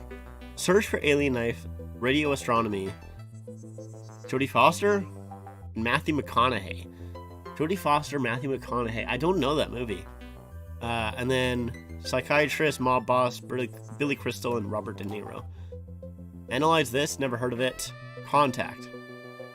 Okay, also, I think I've heard of Contact, but I was thinking of a newer movie, to be honest. That was, I guess, a little bit more low-key. No, okay. I'm honestly not too sure. Maybe, like... No, I got no idea. I'm just gonna throw out some guesses. Hopefully, one of the things is right. No, it's Jover. It's Jover for me. Serial killer, psychiatrist, cannibalism. Oh, is it actually fucking Silent? Ah, no! It is Silence of the Lambs. God damn. Damn it. Well, I had guessed it. You know, I just... I should have thought of that. Because, I mean, technically I did guess it earlier on. I just didn't actually guess it when the chips were down. I want to make sure that I'm not going overboard here. And I still have time. Let's see. Yeah, I still got 4 minutes. Spider-Man 3 with maybe what's his face? Whoever played it, Eddie Brock. Okay, this is definitely Tom Holland for sure. Maybe. Yeah, Onward with Tom Holland. The Lego Movie, Super Mario Bros. Is this Chris Pratt? Chris Pratt. So what is Tom Holland in? Is he in The Devil All the Time? He is in The Devil All the Time. The Dark Knight, Now You See Me, Olympus Has Fallen. Is this Michael Caine? Morgan Freeman. Fuck. And then, obviously, these two switch. So, The Northman, Super Mario Bros. Movie, The New Mutants. Anya Taylor-Joy? Okay, yeah. Anya Taylor-Joy with The Witch. Spider-Man 3, Jurassic World, Rocket Man, The Help. I don't know. Bryce Dallas Howard. Okay. All right. Well, not a bad dose. Not a bad dose for today. I'm gonna go quickly get a drink before the second period starts. So I'll be like a minute. I'll be right back. Probably less than a minute. Let's be real.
All right, we are back.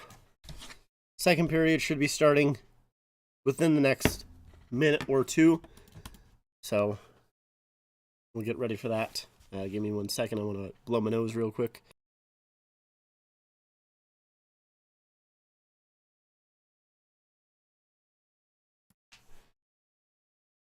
And I got to play a little bit more music. Dude, I like how literally, I think since last year I've had the exact same stream playlist, and I've wanted to update it with more songs. just always forget. I just always forget to. I do have like a playlist where I want to test it out, like what songs I can play or not, and I just don't do it.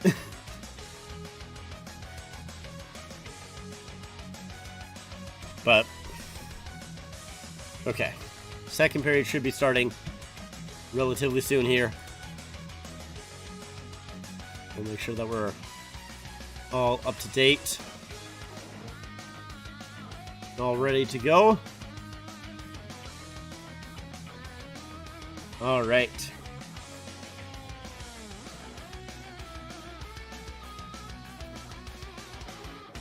Man, second period here. Let's change this to second. It still stinks and hurts probably with things you probably don't really forget about. James Van Riemsdyk on the 2013 loss. And of course, he is now with the Boston Bruins on the other side of the table. That traitor, damn he.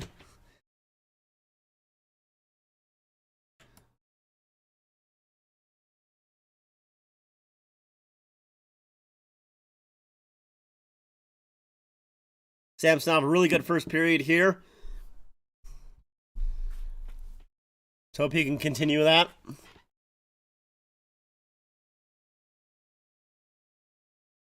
Let's see who's taking the first draw here. To assume the Tavares line. Yeah, Tavares line out there against the Geeky line of Zacha, Pasternak, and Geeky. Tavares will win the draw, but it splits the D, so the Leafs have to go back into their own zone. First teams to require a Game 7 in 4 straight head-to-head matchup series. There you go. Lohrei back for McAvoy. Here's Pasternak for Zacha over. Zacha shoots. Stopped. Rebound. Covered up by Samsonov. That was a good little rush there by the Bruins. 3-on-2, but Leafs able to kind of cover that pretty well.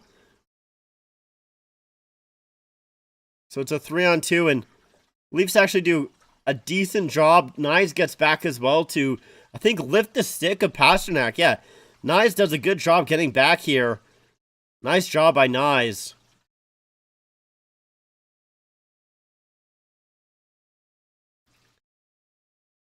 Kampf up against Beecher here.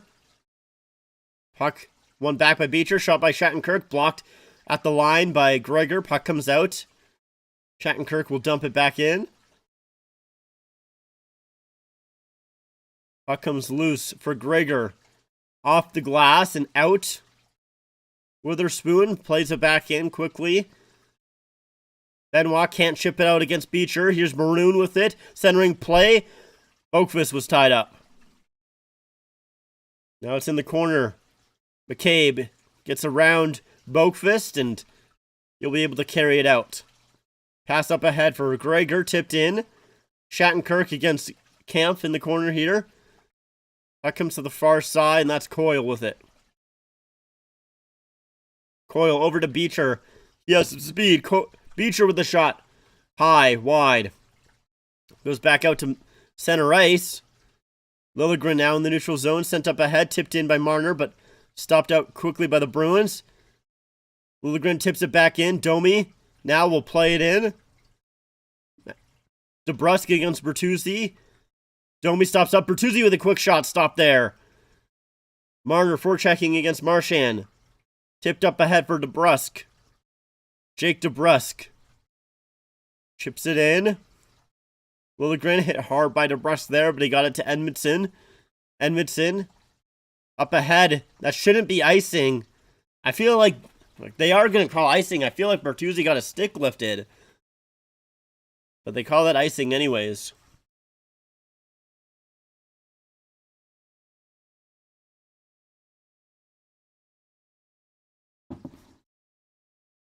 Bertuzzi 0-1 record in Game 7. 1 goal.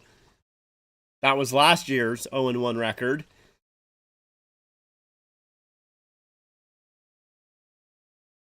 Domi up against Frederick here. Frederick Brazeau. Van Riemsdyk.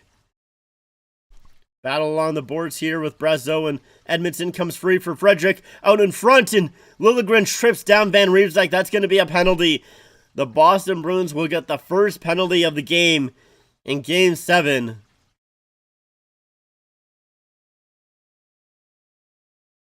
Uh-oh. Uh-oh.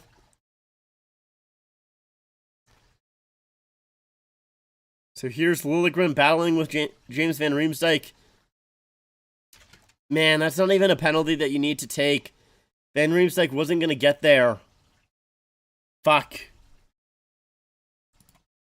I mean, I understand the call. It is a tripping penalty. First mistake of the game for both teams. I mean, I wouldn't necessarily call that the first penalty of the game for both teams. I feel like there's been, maybe a couple of penalties could have been called both ways, but it's a puck that comes out in front. I feel like the refs needed to call that. I think that's fair. Van Riemsdyk off the draw here. Gets a Shattenkirk shot. Saved by Samsonov, and he'll hold on. Good save, Sammy. Good save.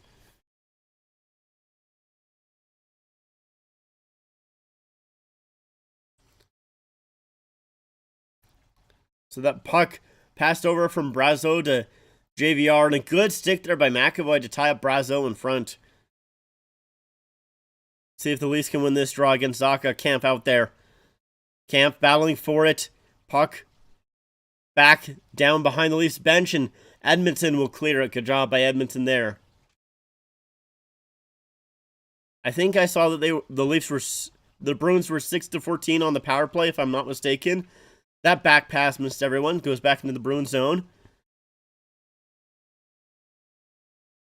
Van Riemsdyk missed that pass, so Leafs will send them back.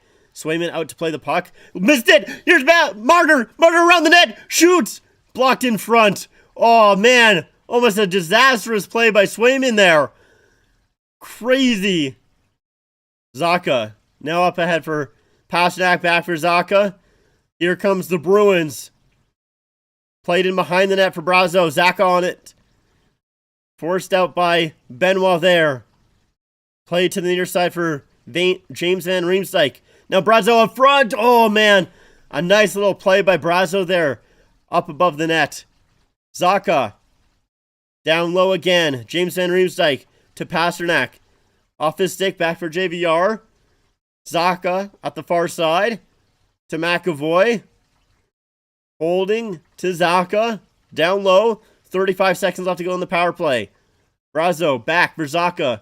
Oh no, they changed up. That's Coyle now. Coyle sent it over for DeBrusque as the Bruins are changing. Down low. Good stick there by Lyubushkin. Benoit chips it out. Good job, Benoit. Great stick there. You're actually about 5 seconds ahead of my TV. That's funny. I'm surprised. Slightly important game going on here. A little bit important, for sure. Here comes the Bruins again. Leafs stop them up at the line. Good job by Camp to get it back to his D-man. And they're able to clear it. And that is going to do it for the power play. Bruins only with one shot, but here comes Marchand. Speeding into the Leaf zone. Checked by Matthews. Lindholm, some time and space. Back for Carlo. Shooting! And that goes wide. Lewis in front! Oh, and no one was there on it for a moment. Now, Domi with it. Domi up ahead. Cuts into the Bruins zone. Holds on, gets knocked down. And they're going to call that. Wow. Man, I am shocked. I am surprised they call that for the Leafs. And Jim Montgomery, not happy about that one. Solid kill for the Leafs. That was a good kill for them for sure. Here's the Swayman play where he kind of leaves it, and Marner grabs a hold of it. He can't quite wrap it around. Good block by Shattenkirk there. And then Carlo with the shot. Floats it wide. The rebound comes back in front, though. Edmondson does a good job getting there. And then here's the penalty on Coyle. I mean, he gives a little bit of a push to Domi. That is, I'm going to be honest, that's a soft penalty in Game 7. That is a soft penalty in Game 7. I will give the Bruins fans that. The Leafs power play has not been very good, but they do win the draw. Matthews the shot! Save! Rebound! On Tavares! Stopped by Swayman. Here in the corner now. Matthews gets the puck. Back for Riley. Riley to Matthews. Here's Marner in front. Tavares. Oh, can't get the puck towards the net. Oh, man. Matthews can't get it back to Riley. The puck comes back into the Leaf zone. Went down soft. Yeah, I think he was leaning a little bit, reaching for the puck, but that's a soft penalty in Game 7 for sure. I agree with you. Matthews to Tavares. Battle now in the corner. Tavares tried to send it up front to Nylander. Nylander has to reach for it, and Witherspoon will get there and clear it.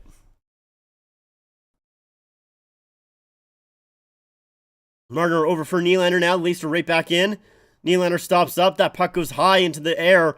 Marchand knocks it down, and now he's coming in. His shot off of Riley. Leafs trying to get right back into the Bruins zone. Here's Domi with a lot of speed. Bertuzzi. Here's a shot by Yarncroke. Saved by Swayman. Yarncroke goes into Swayman, and there's a lot of pushing and shoving there. I think wasn't really intentional by Yarncroke, but obviously the Bruins respond to that. Don't love it.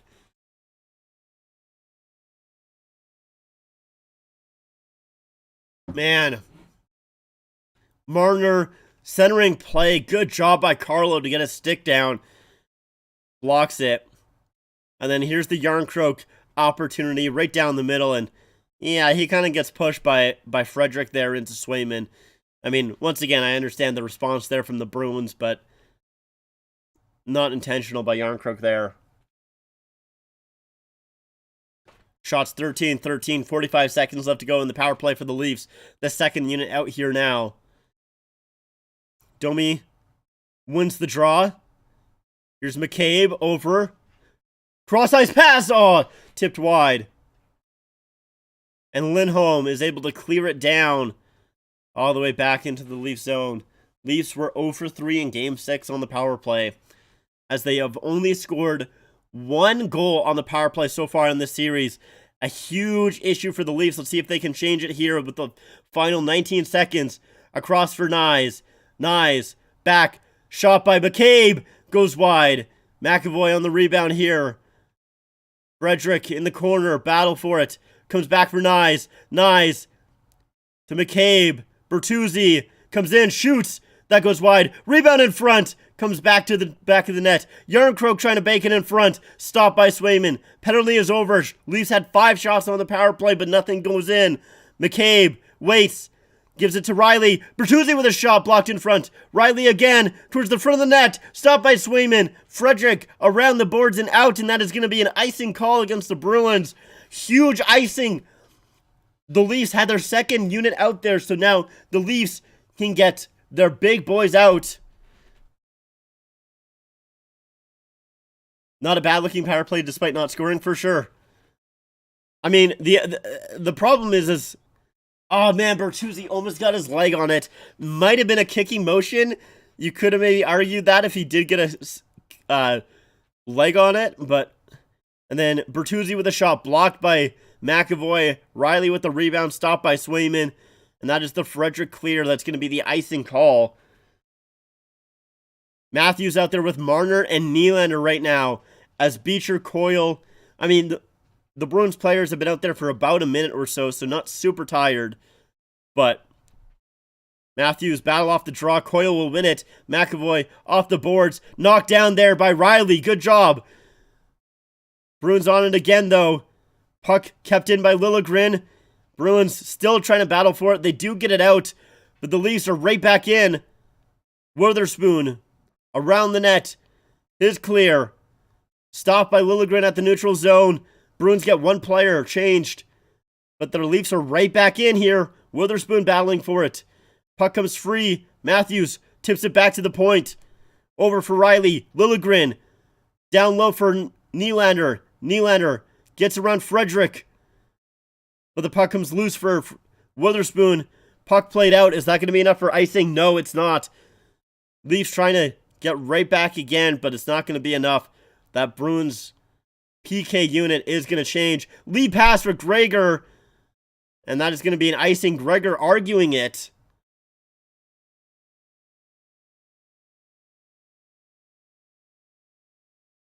Leafs came close with that power play, and the shift after, but still 0-0.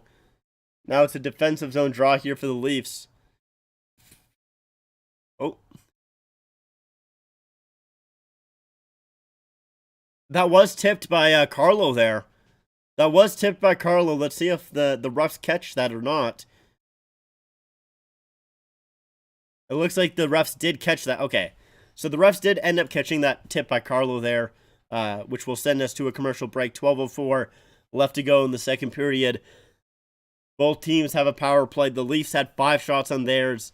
The Bruins had 1, but it doesn't matter. Neither score. It's been a big issue for the Leafs in this series. They are now, is it 1 for 21 in the series? It's 1 for something. It's 1 for 20 at least in this series. It has been unbelievably bad. I don't know how you have a team with this much offense that can't score on the power play, but the Leafs have found a way to do so, which is something they do like to do.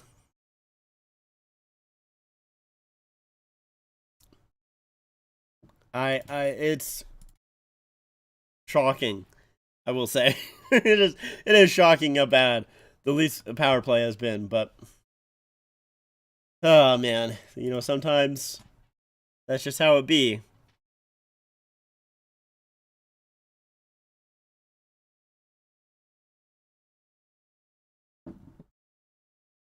It's so funny that Boston Pizza can't get any of the team's logos in their commercial, but Chuck Roadhouse can get the Leafs in theirs. It's interesting. Some teams are hexed on the man advantage. I mean, the issue with the Leafs is they've always had a fantastic power play at the start of the season. It feels like going back like almost 5 years now. Their power play at the start of the season is fantastic, but it dies off the further and further you get into the season, and by the time the playoffs roll around, it is absolute garbage. As far as I know, the only time the Leafs have had a higher than 20% power play percentage in the playoffs is last year against Tampa. Outside of that, it has been below 20%, and it's literally a huge reason why they don't win series.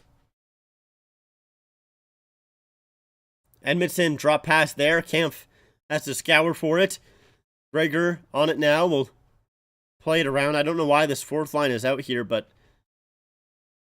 either way, comes back for the Bruins zone. And they don't say that Maroon tipped that, so it's going to be an icing call against the Bruins here. Yeah, the Leafs power play, it is hex after once March kicks in, it's always awful. It's unfortunate for sure.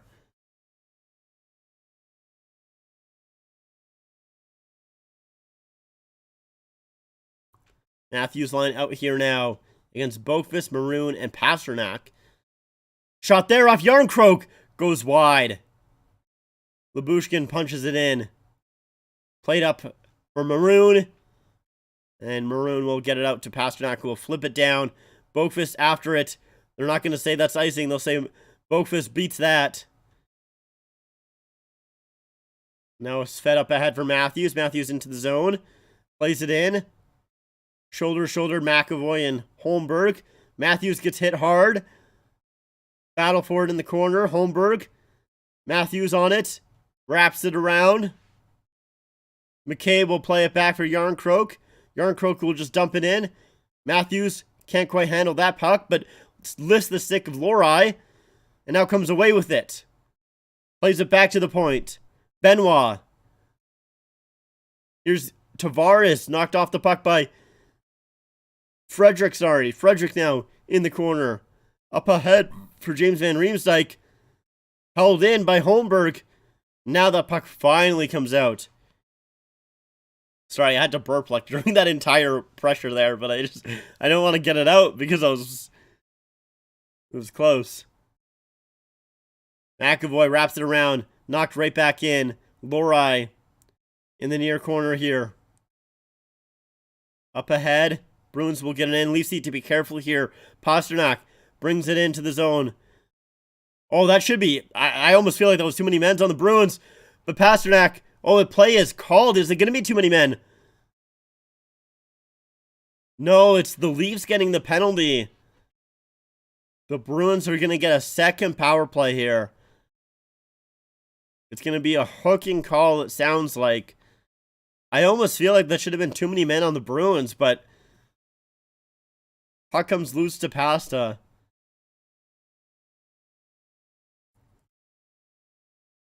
Really, that's another soft call.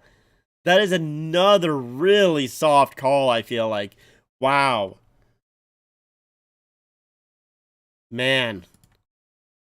I don't think that should have been hooking at all. And, like, if anything, that should have been maybe too many men, but... I mean, I don't want to complain about the Leafs getting power plays because their power play has been so bad that, honestly, I almost don't want the Leafs to get power plays. The issue with that play, though, is that the Bruins end up with a power play, which is a little concerning. I anticipate Boston's age will start showing. They're wearing down. I mean, yeah, they do, obviously. You know, Marchand's a little bit older. I mean, honestly, it's mostly like Marchand. You know, obviously you have Maroon there as well. Here's the chance for Leafs to score shorthanded. The answer to the PP woes. That would be fantastic. I would go insane. I would go out of my mind. All three penalties have been soft. Yeah, I would. Like. What was the first power play again? I'm trying to remember it. Why can't I remember the first power play against the Leafs? Either way, I feel like that first power play against the Leafs wasn't... Oh, it was the tripping call against Liljegren. That's what it was. The tripping call against Liljegren. That one I sort of understood. So Knies goes to the box for hooking. That one I sort of understood. But yeah, that is... So it's the trailing official that makes the call. Yeah, that's not a hooking call in my opinion. And even so, Geekie touches the puck while James Van Riemsdyk is still on the ice, and that's who he was trading with. So for me, like, I feel like that shouldn't have been a penalty at all. But Bruins on the power play here. Kampf loses the draw. McAvoy gets it in deep. Here's Kampf behind the net, gets crunched out, and Edmondson off the boards, and now good job, Edmondson. I feel like Edmondson has been really good so far this game. Edmondson has been key on the penalty kill, and he obviously made that big hit on Pastrnak. Zacha, a lot of speed here, sends it over to Marchand, back for Zacha. Zacha trying to sending it around here. Blocked off by Edmondson. Puck comes in front. Bruins can get a stick on it. Marchand holds the zone. Huge shot by Pasta. Big save by Samsonov.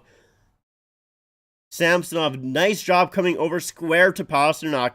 He was there. He was in position. So the puck comes back. Edmondson kicks the puck. And puck comes back to the point. And just good job by Samsonov tracking that pass there. Key to the shooter. And he's right there. Good job by Samsonov there. Zacha against Yarncrook now. Zacha gets kicked out. Pastrnak will take the draw, it looks like. Maybe. Or is it Marchand that's taking the draw? Marchand to take the draw against Yarncrook. Yarncrook wins it. Pressured is Lyubushkin and Benoit in the corner here. There's a battle for it. Lyubushkin trying to hold it up in the corner, kill as much time as possible. 3 Leafs, 3 Bruins. Puck comes free. Here's McAvoy with the shot. Holds on.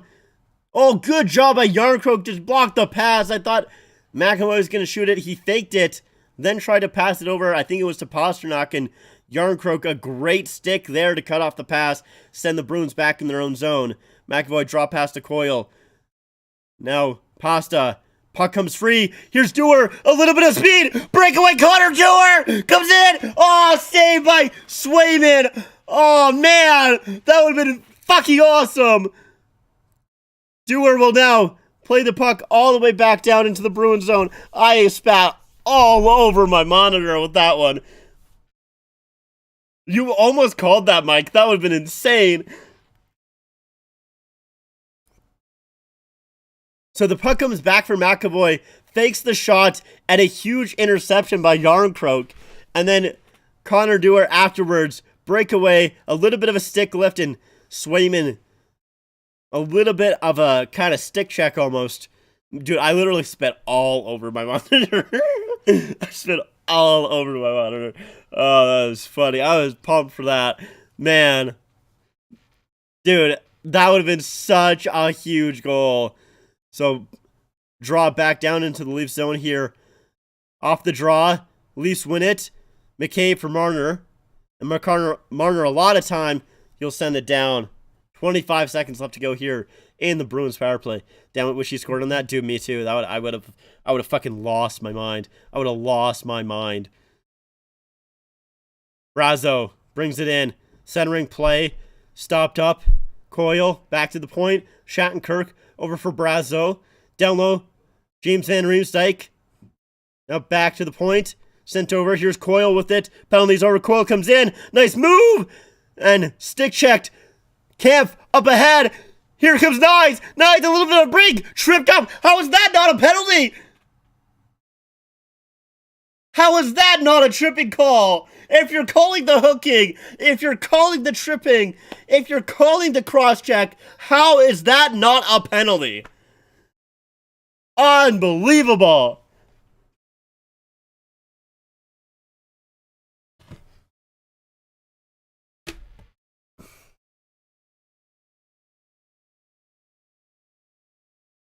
So Kampf was trying to find Nyes right away. It does eventually get to him. He gets the puck, but he gets Nyes. And the problem is like, okay, back in the day, if you get the puck and you trip up the player, usually that's not a call. But that's a call in this day's NHL. I don't know how that's not a penalty. And maybe you could say, yeah, it's not. Once again, usually, you know, I don't want the Leafs to get a power play because they fucking sucked on the power play. I don't know if it's quite a penalty shot. Shattenkirk was kind of neck and neck with Nyes there. It wasn't a full-on breakaway. But I feel like it should have been a penalty. And, you know, like I said, you know, the Leafs have sucked on the power play. So maybe, you know, as a Leaf fan, maybe you don't really want the call because they just haven't been able to score on the power play at all. They have a better chance scoring at 5-on-5 as an offside is called here. But I'm shocked they didn't call that while they called the hooking on Nyes. Like, that was such a weak penalty call in my eyes.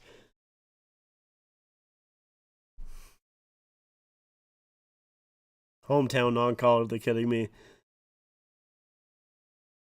You handle Game 7s better than me. I'm mastering Game 7s. I mean, to be fair, I try and, I don't know, calm it down a little bit for the streams.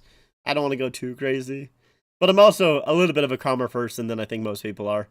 I'm not super emotional. Geeky will play it up ahead. Zaka pinched there by Lyubushkin. He had to be careful. Centering play. No, Nylander. Huge save by Swayman. Oh, man. Puck came loose to Nylander all alone in front, but he had to go from his backhand to his forehand, and Swayman made the save. Lindholm carries it out into the Leaf zone here. Gets around Lyubushkin. Play behind the net now. Nyes. Can't get around Geeky. Geeky feeds it in. Centering play. Pasta off his stick and out. Fishy has been inconsistent, but nothing new. Yeah, for sure. Played in by Lohrei. Here's DeBrusk with it. DeBrusk behind the net. Back to the point. McAvoy. Down low for Coyle. Coyle gets knocked off his stick. Domi trying to chip it out. Can't do so. Oh, Riley tips it, and that just goes high. Scary play by Riley. Marchand with a shot blocked. McAvoy on it. Over to Lohrei. Shooting. It goes wide. And the puck ricochets back out into the Bruins zone. Riley with a minute and 50 shift. I think he finally gets off now. Holy. Bruins right back in here, though. Brazeau cuts towards the middle. And Matthews will clear it out. Lindholm now on it. He'll play it in. I feel like that was almost offside. But Marner plays it for Benoit. Benoit skating it up. Hits the red line and dumps it in. Swayman out to play it. Matthews can't stop that wraparound. And puck comes back out to the middle of the ice. It's back into the Leaf zone. Van Riemsdyk battling for it. Holmberg trying to get around. Marchand there. Now Frederick on it. Coming in. Stopped by Samsonov as he was back-checked by Matthews. He couldn't get a good shot away. So here's the... I want to see this Nylander chance again. Puck comes free for Nylander. He's all alone in front. He goes to the forehand. Man, if he could just center it 5-hole, that would have been amazing. And there's the Lorei. That's a huge play by Riley. So Lorei sends it across towards the middle. Riley does get a stick on it. Technically, it almost goes in, but if it gets past Riley, that is a sure goal for Brad Marchand. Huge play by Morgan Riley showing up here in Game 7. Massive, massive.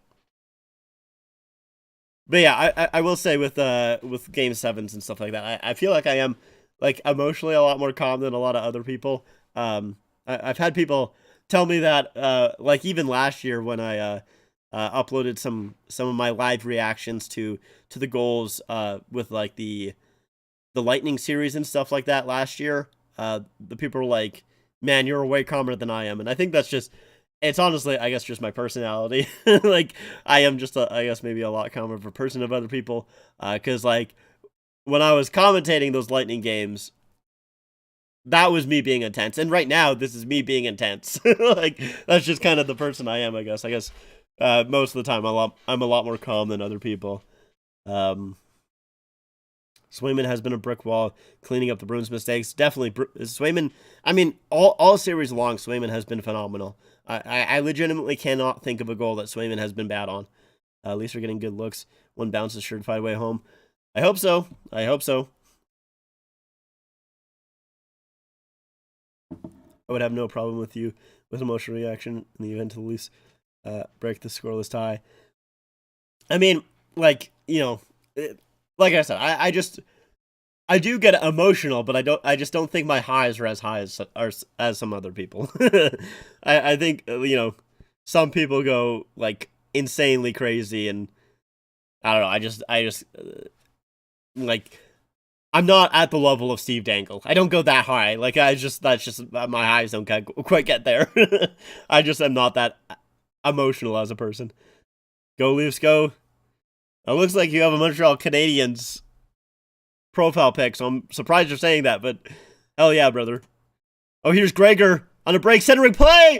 Oh, Swayman with the save on Kampf. Now Dewar trying to get around Shattenkirk. Kampf behind the net. Benoit pinching up. Here's Benoit. Plays it down low. Dewar battling with Witherspoon there. Careful, don't take a holding call, Dewar. Puck comes loose to Maroon, and he'll flip it out and back. Now here's Maroon trying to get around Benoit. Knocked away from him, and Benoit will clear it. Centering play to Domi. Domi holds on. Lets Dewar change as he brings it in. Dewar over. Here's Marner with a shot, and that goes high. Lyubushkin keeps it in for a moment. Gets over for Bertuzzi. Down low.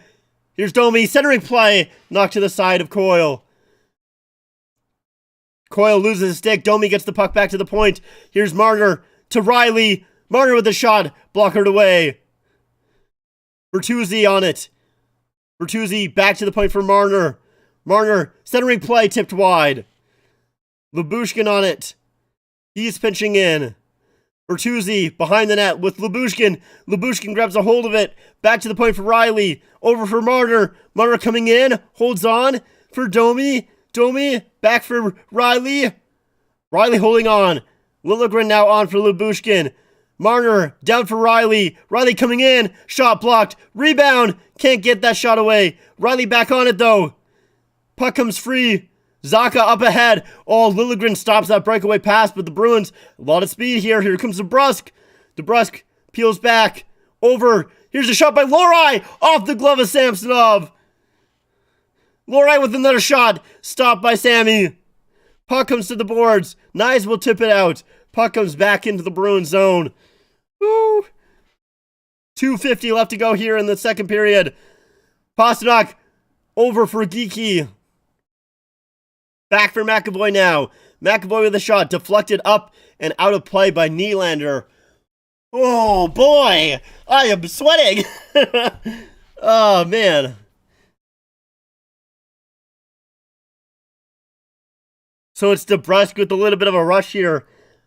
Holds up, passes it to Lohrei. Lohrei coming in and Sammy just gets a piece of it. I don't think he fully saw it with Riley in the way. We have to have a cup in Canada. You're a better man than I am because I'll be honest, I was not cheering for the Canadians to win the cup in 2020. I cannot cheer for the Canadians to get a cup. So you're a better man than me. Steve Dangle must have blood pressure meds right now. Yeah, honestly. Are we having fun? We're having stress, which eventually could end up in fun, but at the moment it's just stress.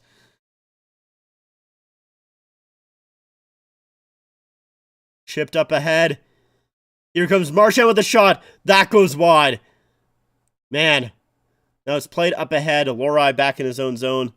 Saw the Preds Canucks last night. This is following a similar script. We'll see. Here's Lohrei in. Trying to make a move on Benoit. He gets knocked down. Behind the net. Puck comes loose. Holmberg will flip it out. Back into the neutral zone. Lee pass up ahead. Pastrnak on it. He'll send it in. Benoit trying to knock it down. Zacha around for Pasta here. Pastrnak in the corner. Works his way out front. Oh, it's stopped by Samsonov. Kampf now on it. Kampf will come around. Benoit and I think Pastrnak got tangled up together as Holmberg will dump it in. Dewar after it against Lindholm. Ties him up. Puck comes loose for Carlo. Carlo up ahead. And Liljegren cuts that pass off. Puck right back into the Bruins zone. And that goes up and out of play. Puck and crowd with 1:16 left here to go. So here's Pasta. He gets the puck on the near side here in the corner. Works his way around Kampf and then drives the net. And Samsonov does a good job with that pad down. Puck was a little higher. It's a 1-0 game. I'm having fun. I'm glad you're having fun. I'm just stressed out. I'm just I don't know if I would consider this fun. I'm just stressed. I've barely had any of my second drink here because I'm just I don't know, there's a lot going on. Bruins win the draw here. Out comes to Beecher. Beecher trying to work his way around Liljegren. Now fed in deep for DeBrusk. DeBrusk, shadowed there by Edmondson. DeBrusk comes up high. Sends it back down in deep. Marchand is loose behind the net, but the puck can't come to him. As Liljegren knocks down Coyle. And he basically is pushing him down onto the ice. The whistle will blow. So it's a defensive zone draw here for the Leafs.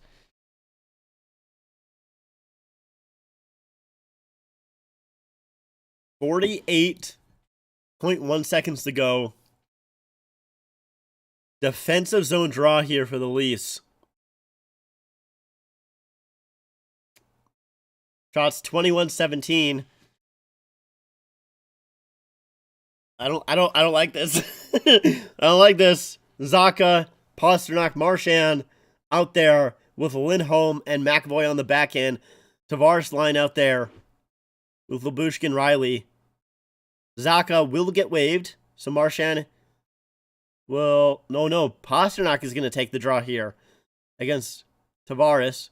Oh, my stream has frozen for a quick second. Please stop. Please keep going. Okay, there we go. So Pasta against Tavares. Pasta wins the draw. Marchand with the shot. Tipped up and out of play by Riley. So we'll redo that draw. But Zacha, maybe a little bit lucky for the Bruins. Zacha will be able to take the draw against Tavares.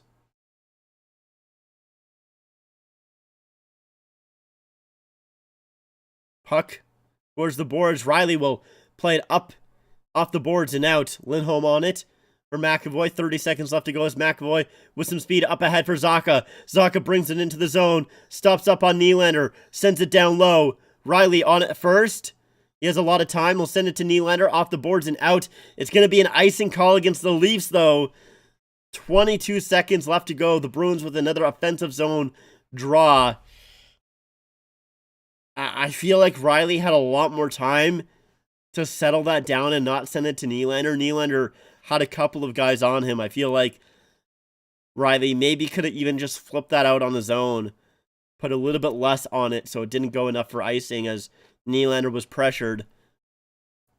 The Bruins are trying to discuss a play before the draw here. Tavares against Coyle now as Zacha changed for Coyle. Tavares battling for it. Puck comes loose. Nice, trying to fight for it. Comes loose for Tavares, and Tavares will flip it out past Lindholm as he pressures him. 10 seconds left to go. McAvoy looks up at the scoreboard. Lindholm over. That pass missed Coyle. And that's going to be an icing call against the Bruins with 1.6 seconds left to go. They're going to check the clock. I think it should have been closer to 2 seconds. So the Leafs have an opportunity for maybe a little bit of a buzzer beater here. We'll see.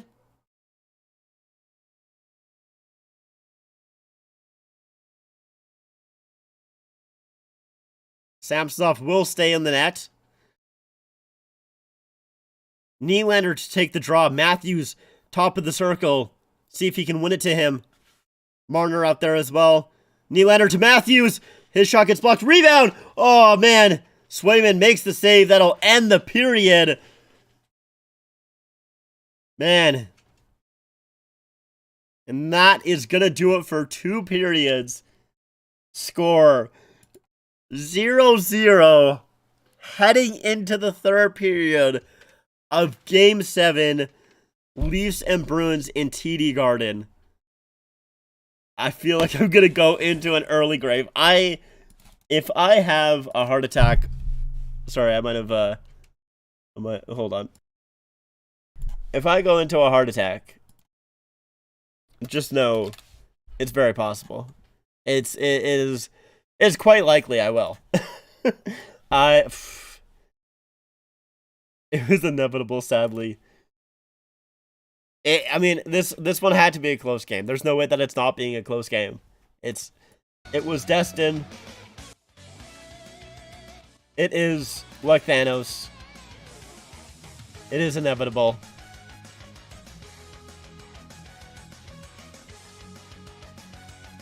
You couldn't live with your own failure. Where did that lead you? Back to me. Oh, fuck. Oh, I'm dying. I gotta wait 18 minutes for the next period? Are you kidding me? You're joking. I'm booting up NHL 2003, man. At least it's in the typical Leafs Game 7 dud. They look the better team so far, in fact. That is true. The Leafs, you know, in a lot of Game 7s, the Leafs have played usually the worst game in the series. 99% of the time, the Leafs have played their worst game of the series in Game 7. And this one has been different. They have not looked terrible. Samsonov has been solid. He hasn't had to be fantastic, but he has been solid. And, you know, I'm dying. I don't know, man. I don't know. I'm dying.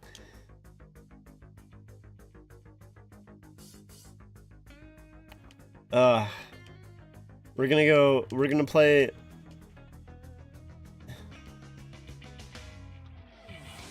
We're gonna play a quick game of NHL hits. Second period. Let me fix this. This was the previous game score. This is the Leafs are the away team.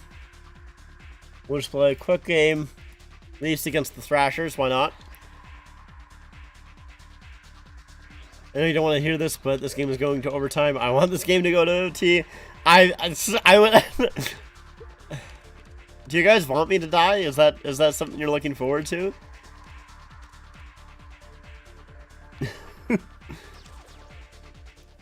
Because I can, I guess, if you really want me to, but I'd rather not.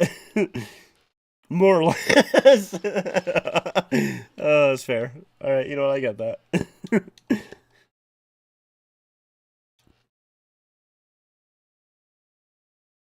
Yeah, might as well go with the Thrashers. Obviously, no longer a team. Could have played the Coyotes as well, but we'll go with the Thrashers.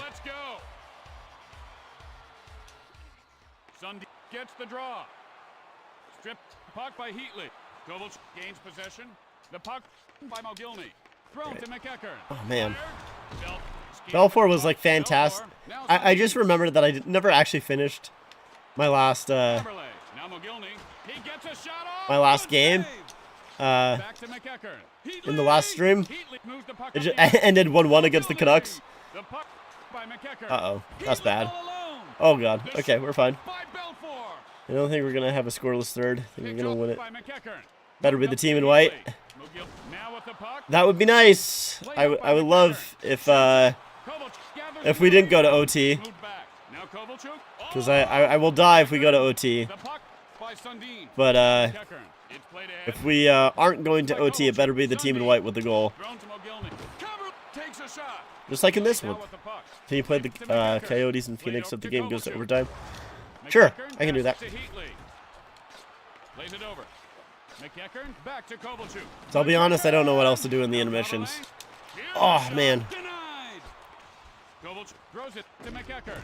Back to Kovalchuk. It's moved back. Moved up to McEachern. Kovalchuk. Why did they say Kovalchuk's name so weird? Is that...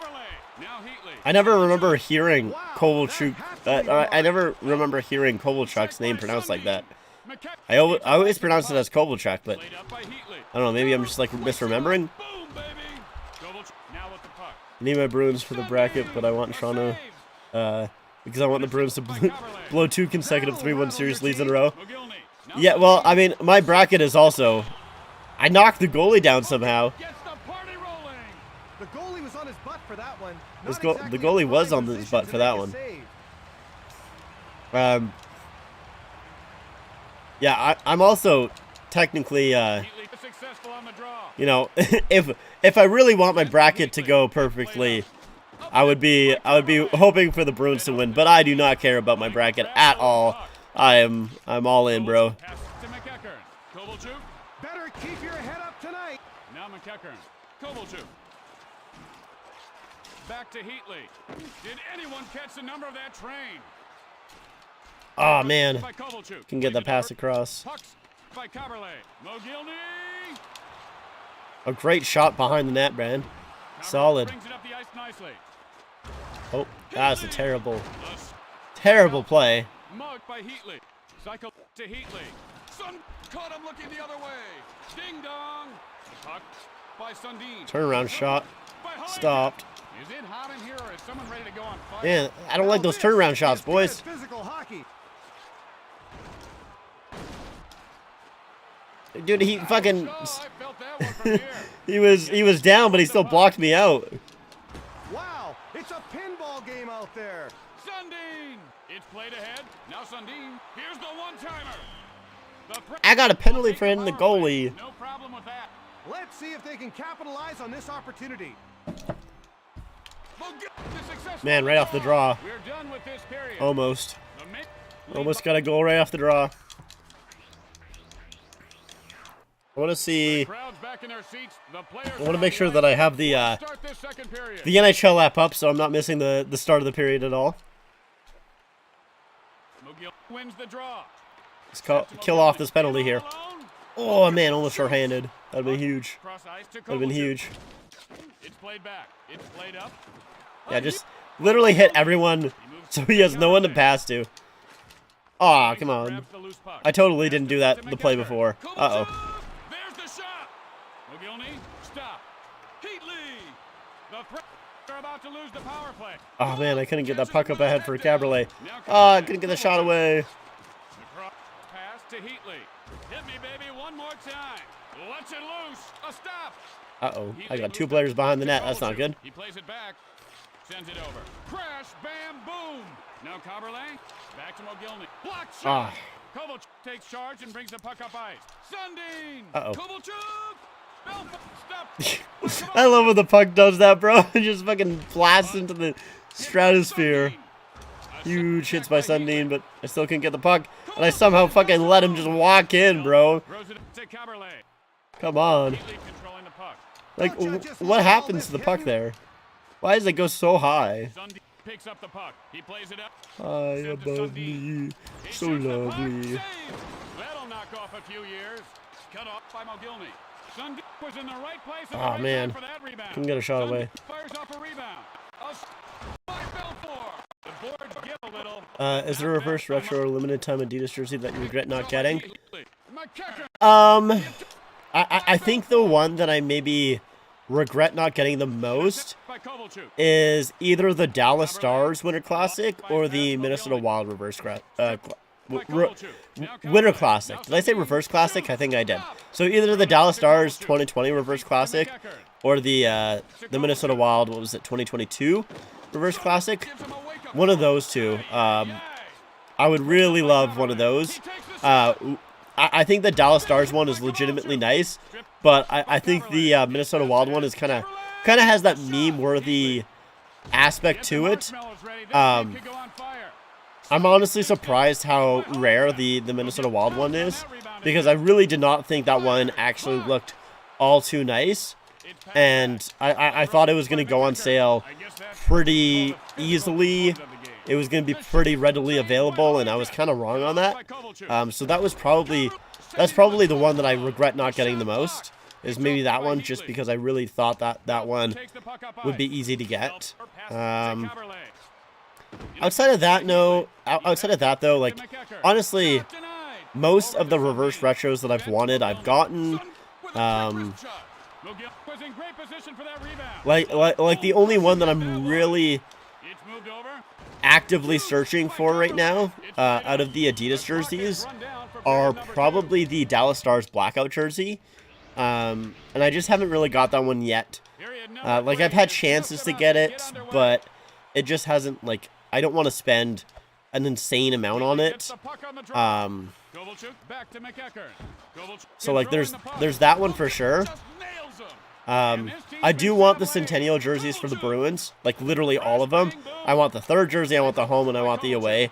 I could get the away and the home from Ben 8 Sports right now. I've been thinking about getting them from Ben 8 Sports, so I might pull the trigger on them at some point.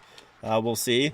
Even though, obviously, it's funny because I think most people, and especially most Leaf fans, there would be no way they're getting that jersey, especially with them playing in the playoffs right now. But I don't know. I'm pretty good at separating. What a fucking play! Woo! Woo. I've done a pretty good job separating, you know, jerseys from when my team plays them. And man, I'm running the fucking Thrashers out of the building right now. Hey Rick, how's it going?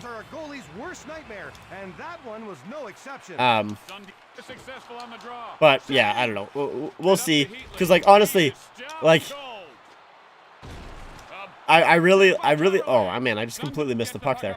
I really like Swayman's and Olmark's, you know, little goalie hugs after the game. I think that's, like, actually really, really awesome. I really do like that a lot. So I would love to get a Swayman and an Olmark home and away jersey.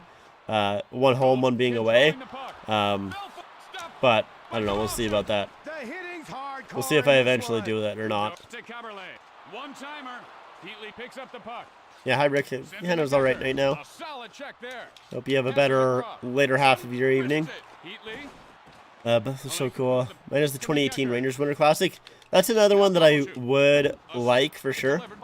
I had the Buffalo one for a little bit, but I decided actually to sell that one because of the Heritage Classic. I thought the Heritage Classic was close enough to the Sabres Winter Classic in 2016 that I was like, you know what? I don't need both. So I ended up selling that one just so I could get some other jerseys. Yeah, I could get a stanky stanky blackout jersey. Could be true.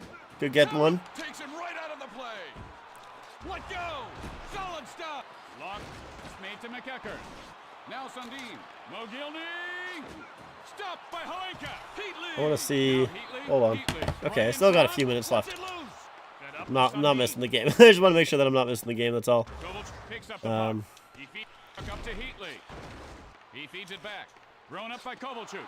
Heatley picks up the rebound nicely. I want a shutout. A rebound shot. Just dump it. I didn't dump it. Sent back to Kovalchuk. McEachern now with the puck. McEachern back to Kovalchuk. Picked off by Coberland. Dump it. Dumped in. Dump and chase, boys. Dump and chase. Heatley skating with the puck. He passed puck to Kovalchuk. Smacks onto the ice. Oh, come on. I can't get the shot in. You shitting me? Coberland. Dump it out. Now Sundin is Huge. and that will do it for this The Thrashers are going to score with 0.1 seconds left to go. No way. Not this time, baby. 3-0, 29 to 16 shots on goal.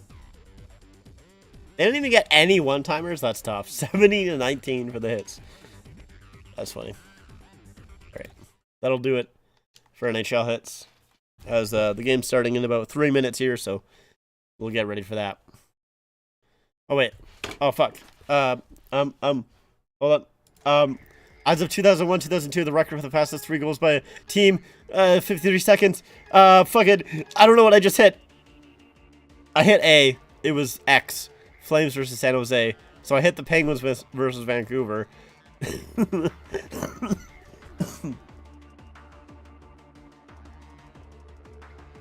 I'm going to not blame myself for that one because I was struggling.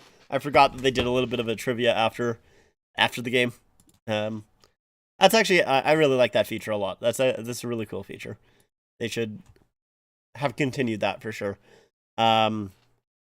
Personally, I can never wear a Hawks jersey, but I also totally get separating the team from the jersey. Yeah, I'll be honest. I've slimmed down my Hawks collection a little bit. I used to have a Taves Winter Classic from their 2019, as well as a Patrick Kane home jersey. I've gotten rid of both of those. So as of right now, my only Hawks jerseys are... I also got rid of a Team Classic one as well. So I think my only Hawks jerseys right now are a 75th anniversary, as well as the 2019 practice jersey. So it has the tomahawk as the logo, the shoulder patch as the logo. Those are the only ones that I have. I've slimmed down my Chicago collection a little bit. I will say that. I mean, the other baby goat Wyatt. Yeah, I could get a Wyatt Johnson one too. I think I would probably go more towards Wyatt Johnson than Stan Cogan if I was to get a a Stars Blackout jersey. That was what I was trying to say. Blackout, not Blackhawks. So if I were to get one of those Blackout jerseys with a name or number, I would probably go with that one. Pika Subban just gave Mark Mister a shoulder message. A massage live on air. That is funny. I will say the American broadcasts are a lot better than the Canadian ones. That is for sure. Which is why I like never watch the Canadian broadcasts, intermissions or anything like that. They're usually a lot more boring, for sure. By the way, there's 22 people here. I appreciate everyone being here. If you haven't subscribed, make sure to subscribe. That's a lot of people. At least for me, it's a lot of people. So I appreciate everyone being here. Nice Leafs jersey. I also have it. It is a good one. I mean, I don't love the main logo, but I like everything else. I like the TML. I like the kind of shiny silver and everything like that. Good red and steamer room for Preds jerseys. I like a lot of the older Pred jerseys. I don't like a lot of their current ones. The reverse retro 1.0 is pretty sick. That is for sure. Obviously, I do like the 2.0. I mean, I have the original Mustard Cat. I mean, I like the 2.0 Mustard Cat a little bit, not as much as the original. But I actually, it's funny because I remember, I think their name is Jersey Devil, if I'm not mistaken. I want to see if I can. Yeah, Jersey Devil jerseys on Instagram. They have a Fanatics Reverse Retro 2.0 jersey. And I actually kind of like it better than the Reverse Retro 1.0 because the Nashville text on the Adidas version is like stitched on to its own fabric that is then stitched onto the jersey itself. But with the Fanatics one, it is just stitched on directly to the jersey. So it's not quite like the original where the Nashville text is easy to get off. And it looks a lot better than the Adidas version, I would say. So honestly, I feel like I almost want a Fanatics Reverse Retro 2.0 for the Predators. So I almost think it looks a little bit better than the 1.0. Or than the Adidas version, sorry. I recently got my checkerboard jersey up there with the best jersey of all time, so happy with it. Yeah, that one is great. I do have to change the period real quick here. I used to have a youth version. Hold on. Geeky knockdown. Nylander can't clear it. Now off the boards and out to Nyes. Nyes with a little bit of room here. He takes a shot. Stopped there. Ooh, that was a close one by Swayman. I used to have a youth jersey of that checkerboard one. I really like it a lot, but I decided to sell the checkerboard jersey just because I didn't love it in a youth. It didn't fit me anymore. And on top of that as well, it was actually kind of beat up pretty badly. So I decided to get rid of it. You know, I like never wore it or anything like that, and just wasn't worth it. Domi now on it here, third period, of course. Leafs, Bruins, Game 7. Marner with it. Marner over. McCabe off his skate. Down low for Domi now. Domi battling for it against Lindholm. Bertuzzi back at the point. Bertuzzi to Edmondson. Marner trying to get around DeBrusque. Oh, nice move there. Marner coming in. Edmondson shooting. Stopped by Swayman. Great move by Marner there. But Swayman makes the save on Edmondson. I also have the Mustard Cat as well as an authentic of it. That's sick. An authentic Mustard Cat is awesome. That's really cool. Great move by Marner here over to Edmondson. Edmondson couldn't get a good shot, couldn't get the shot right away, so that gave Swayman a lot of time to get over and get square. I wish Nashville would go with the 3D logo as their full-time primary logo. Same with the Auto Senators using the Scooby-Doo I-Third logo. I don't know if the Senators should go back to that one. I'll be honest. I like the 2D logo for the Sens. Their jerseys themselves right now, I don't think they're fantastic, but I do think they're fairly nice, and I like them.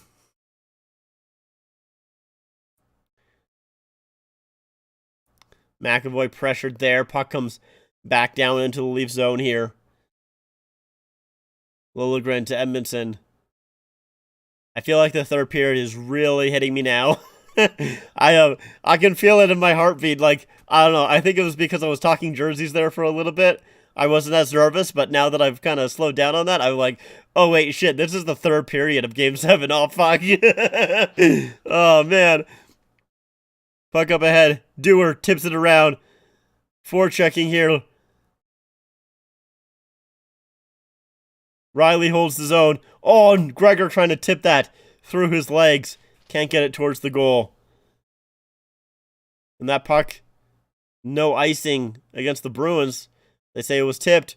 Riley up for Nylander now. Nylander brings it in, and they're going to call that offside. The skull doesn't work as well as a front logo IMO. Yeah, for the Predators, yeah, I like the Predators original logo, like the one that they use with the Reverse Retro 1.0 with the silver and everything like that. I really like that logo a lot. I think it's great. It's crunch time. It is indeed. Welcome back, Rick. Puck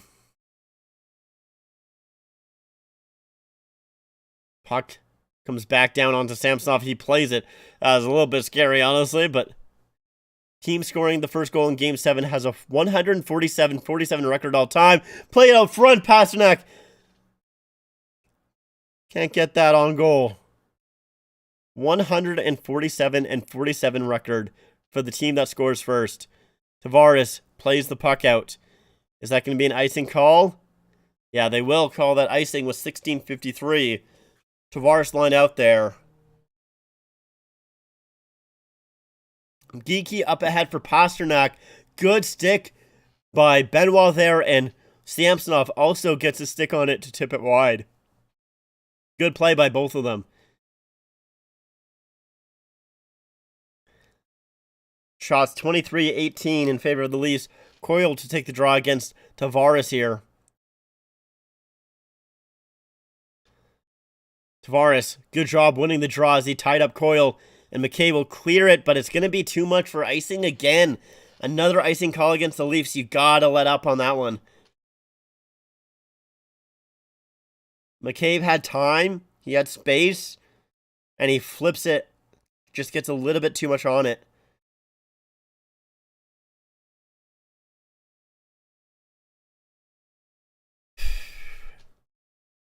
Too much icing, not enough cake. Indeed. Tavares against Coyle again. Leafs don't really win the draw. Puck comes into the corner. Neither can chip it out. Marchand shot off of Samsonov and into the corner. Nyes after it. McAvoy comes away with it. Centering play, knocked to the side. Back for McAvoy. Puck comes loose. Samsonov makes the save. And the puck, the net was knocked off. They're going to blow the whistle. I feel like they blew the whistle a little bit early there because the Leafs had possession. They usually don't blow it right away. So I feel like that puck should come out of the Leafs zone. So it's McAvoy, little spin around on Nyes. McCabe knocks the puck away from Pastrnak in front, but it goes right back to McAvoy. And the puck comes eventually on goal to Samsonov. It's not really a shot, but Samsonov makes the save. McAvoy, 6th career Game 7, 2 assists. And the puck is out of the Leaf zone.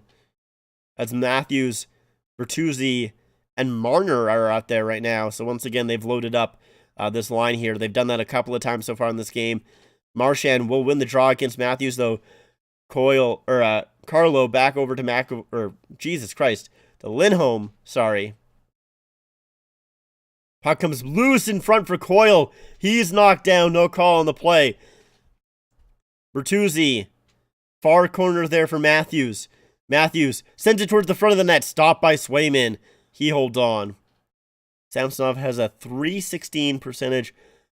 Playoff win percentage in his career. One of the worst. One of the 5 worst of all time. Israel was stopped on that. Get the win. That's actually shocking. .316. I mean, he was pretty good last year. Career goals in Game 7s. Marchand, DePrust, Pastrnak, and Domi all have 3. He was pretty good last year when he played, though. I'm kind of shocked that he has that low of a win percentage, but, you know, I guess his years with the Capitals. Brazeau breaks out here. He comes in. Nice move, shot! And I think Samsonov may have got a piece of that up and out of play. Brazeau with a little bit of a rush there. Got around a couple of the Leafs players. I don't know how that happened. So it's Brazeau in his own zone. He's getting pressured by Marner. And he just gets around Riley. A nice move there. Off Samsonov. Oh no, off the stick of Samsonov. Up and out of play. Woo. Man. That's a close one. That's a lucky one for the Leafs. Brazeau, one shot tonight. 6 attempts, though. And, of course, former Leaf Brazeau, or former draft pick is Brazeau. Frederick trying to put the puck right back in, but that's going to be offside.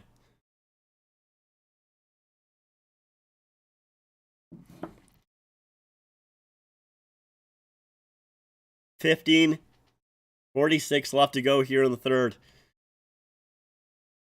Still 0-0. Game 7. Domi to take the draw against Frederick here. Frederick Brezo, Van Riemsdyk against Domi, Holmberg, and Yarncroke.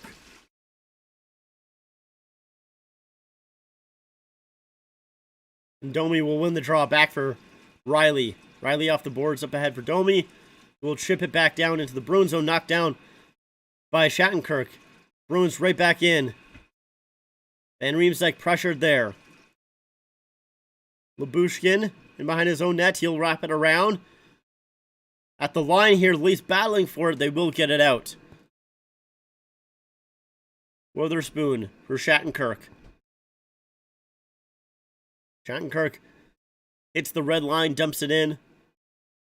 And that ref gets in the way of Lyubushkin. Now Maroon for checking Riley. Riley will get it out. Up ahead for Nyes. So it's first line out against the fourth line here for the Leafs. Samsonov behind his net will stop it up. He'll send it for Nylander as he brings it up. He kind of fumbles a little bit, sends it up for Tavares. They say that's tipped in. Lohrei will gather it, though, up ahead. That's played in for the Leafs. Edmondson gets it up ahead for Liljegren. Now Nylander coming north here. Nylander around a couple of guys. He'll play it in. Behind the net, Matthews is on it. Matthews and Domi, or Matthews Bertuzzi. Puck comes back to the point. I gotta clear my throat. Give me a second. Sorry. Played up ahead. The Bruins now back in. It's knocked away back to center. Zacha spins around, dumps it in. Geeky after it. Benoit over. Marner hit hard and can't chip it out. That puck deflects wide off a couple of bodies. Benoit will just play it lightly back to center. Bertuzzi battling for it. He's knocked down. Pasternak back in. It was knocked off his stick, and McCabe will send it over to Marner, who plays it back for Benoit. Benoit slows it down as the Leafs will make a change. Riley flips it high. They're going to call that offside as Dewar preceded the play. The Leafs do have the face-off edge in this one for sure. It's a good sign. I mean, Domi, I don't know his percentage in this game, but Domi has been fantastic on the face-off dot since Matthews was injured in Game 4. He has been phenomenal. He's really stepped up his game, so, you know, obviously that is a huge boost to the Leafs' face-off percentage wins.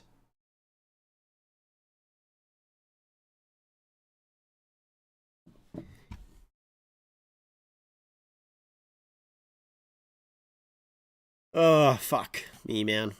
Goddamn. Goddamn. I'm stressed. I'm stressed.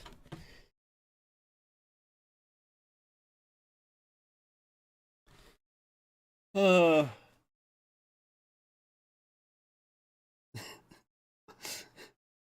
much time is left in this game? How much time is left? 13:31 left in the third.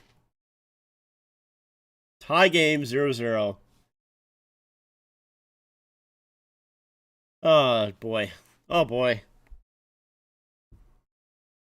I have to go to the washroom, but, like, I don't want to take up too much time. Like, obviously I can't go now. I'm already so deep into this commercial break. But even with the next commercial break, I'm just scared I'm going to waste too much time, and I'm going to come back and I'm going to miss a little bit of the game. I don't want to do that. You're supposed to be stressed. Game is in a do or die game 7 in a scoreless third period. Yeah, that's true. I am supposed to be stressed, but goddamn. Yeah, here's the doer opportunity. I will say Swayman does a really good job making sure that there's not enough room on the 5-hole. That was his only shot of the game for Dewar, 7:42 of ice time. Iron bladder time. 73-31 if you want to count the 3 OTs we'll be watching. Dude, I wouldn't be able to handle if this goes to more than, like, 1 OT would be way too much. More than one OT. I don't know what I would be. I don't know what I would do, man. Tavares able to get it to Nylander, who will flip it high. Back into the Bruins zone. Lower eye on it. Nice. Forechecking here. Up. Here's Pasternak with some speed. Up on Lyubushkin. Pasternak makes a move. Backhand. Stopped by Samsonov. Good job by Sammy there. Bruins going to lose after quadruple overtime with the puck. Triple hits the post and the bounces out for a breakaway. Let's go Leafs. So let's go Leafs and lead. It'll always be the Devils Rangers. Game 7, 1994.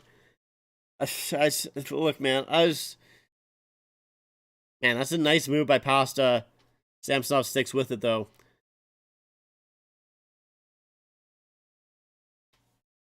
Why would it be so bad if the Leafs could just win in this third period? That would be cool. I like that.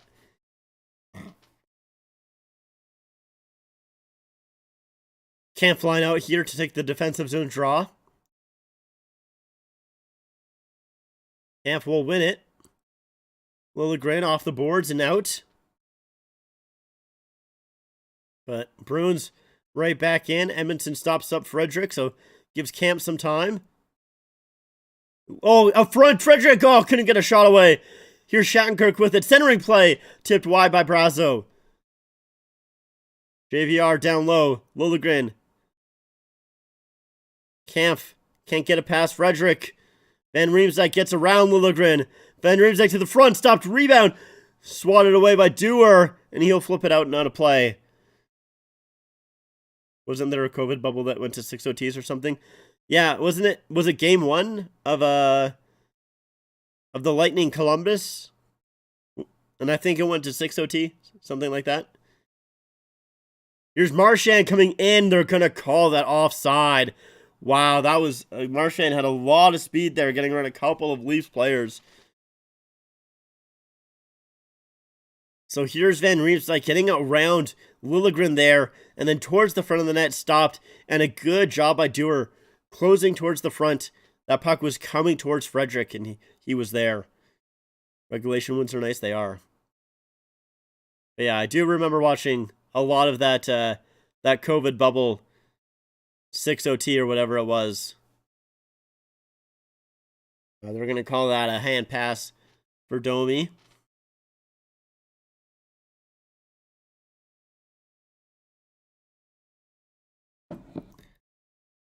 Fuck.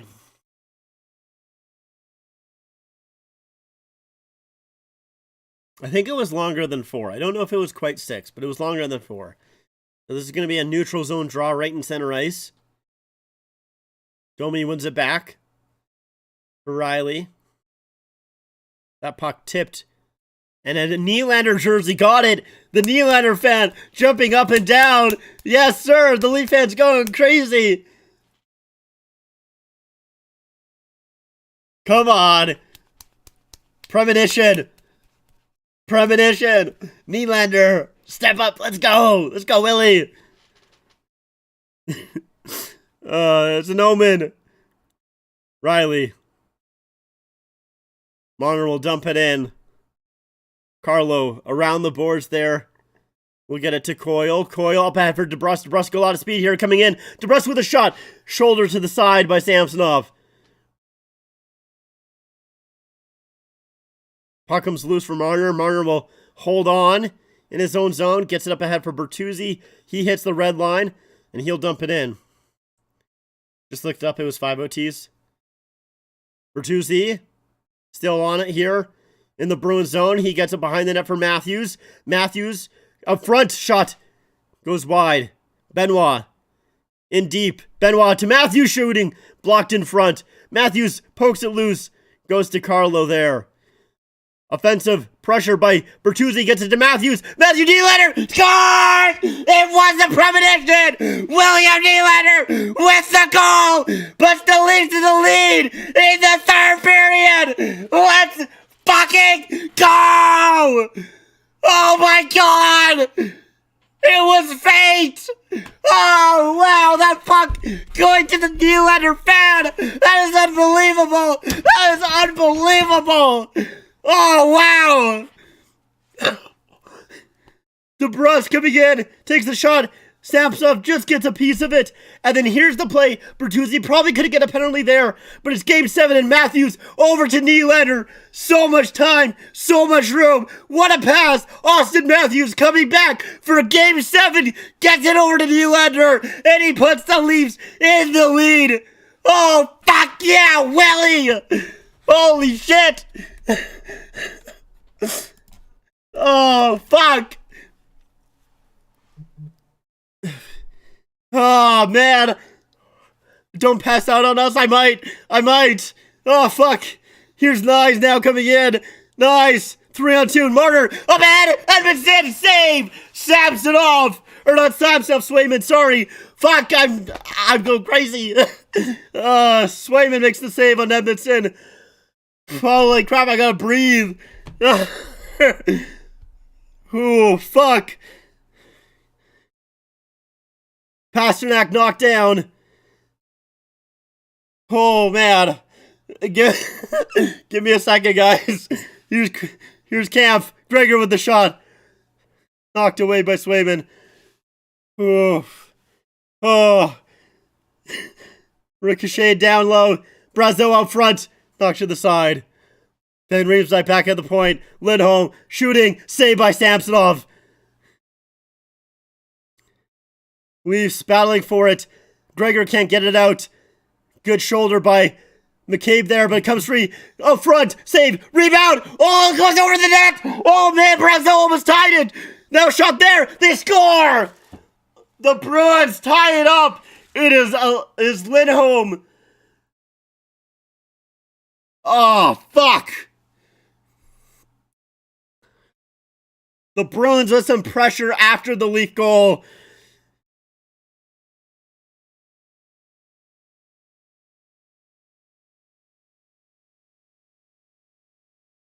Man.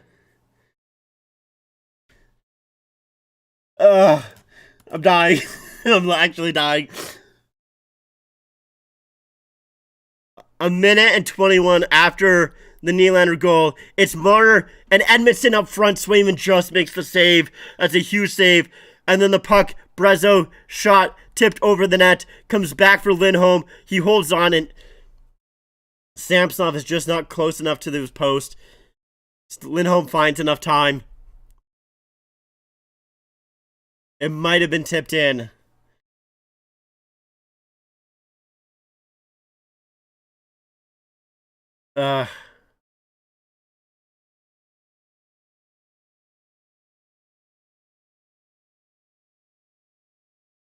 Watching Bruins fans celebrate anything is infuriating. Van Riemsdyk and Brazeau with the assist there. Holmberg knocked down, no call. They're not calling anything for the rest of this game. Here's DeBrusque coming in, works his way, shooting. That goes wide. Samsonov. I'm worried about Sammy. He needs to settle. He needs to make sure that goal does not rattle him. He has been great all game so far. He needs to make sure that goal does not rattle him.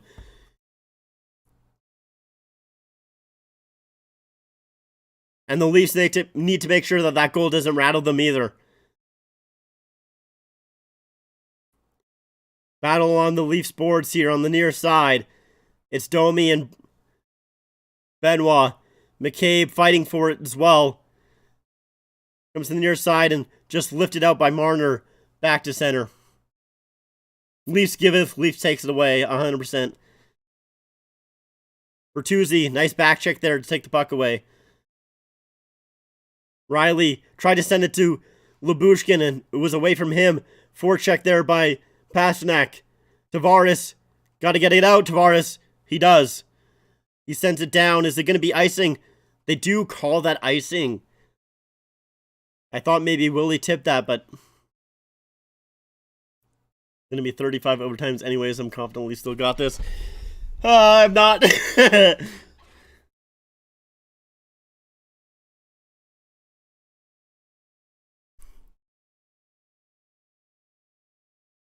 Bruins fans are back in this after that goal from the Leafs. They got it right back, and that's one thing that you maybe didn't want as the Leafs, as the Bruins got that goal back right away. Now it's a play off the draw. Here's DeBrusk. Down low. Lohrei with a shot stopped. Rebound. Knocked away by Riley. Puck doesn't get back to the point. Nice cuts it off, and he'll play it out to center. DeBrusk. He'll cut back in his own zone here. Leafs can't really get a change as it's played in. I think the Leafs players, though, are fairly fine, but it's kept in. Brazeau with a shot towards the front of the net. It's loose. Knocked away by Nyes. Nyes will flip it out. It's going to be offside. Are they going to call that icing or offside? Because it shouldn't be neither. Because Swayman touched the puck. They're calling that icing? Are you serious? Okay, no, they are calling it offside. It's weird that they call it offside, though, because Tavares wasn't even close to the puck at all, and he was going back to touch up. No, they're calling it icing. Are you shitting me? They're calling that an icing? Swayman touched the puck. He played it. That shouldn't be icing at all.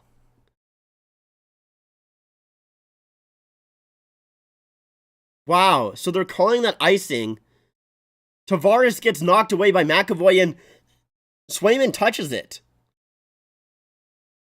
So the Leafs have to come out. Geekie gets waived for Zacha. I don't think that should have been icing at all. I can't believe that's icing. Tavares, important draw here. He does win it. It's a battle with Geekie and Riley. Comes free for Bertuzzi. He'll flip it back out to center. Lindholm knocks it down. Sends it right back in. But it goes up off the glass and into the netting. And that is going to be a commercial break. Holy fuck. Nylander with the goal.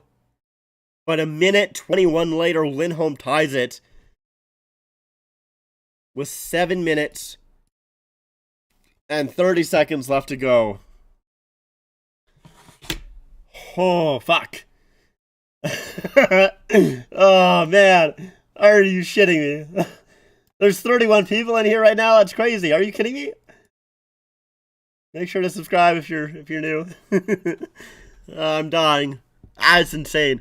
I hate all Boston sports teams. I'd be livid if Leafs don't pull this off. Yeah, me too. I also don't like them. Well, to be fair, I can't say that I don't like all of Boston sports teams because I only really follow hockey, but that's kind of why I hate other Boston sports teams. Like, like with, I have a friend who's a Boston fan. And so like I kind of, he's not really much of a hockey fan. He's more of a basketball fan. So I kind of, when I can, I like to shut on him with the Celtics and everything like that. But, not too often.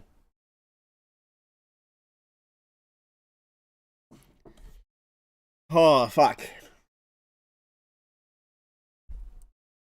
That's actually, that's crazy that the Nylander fan got the puck and then Nylander scored right after.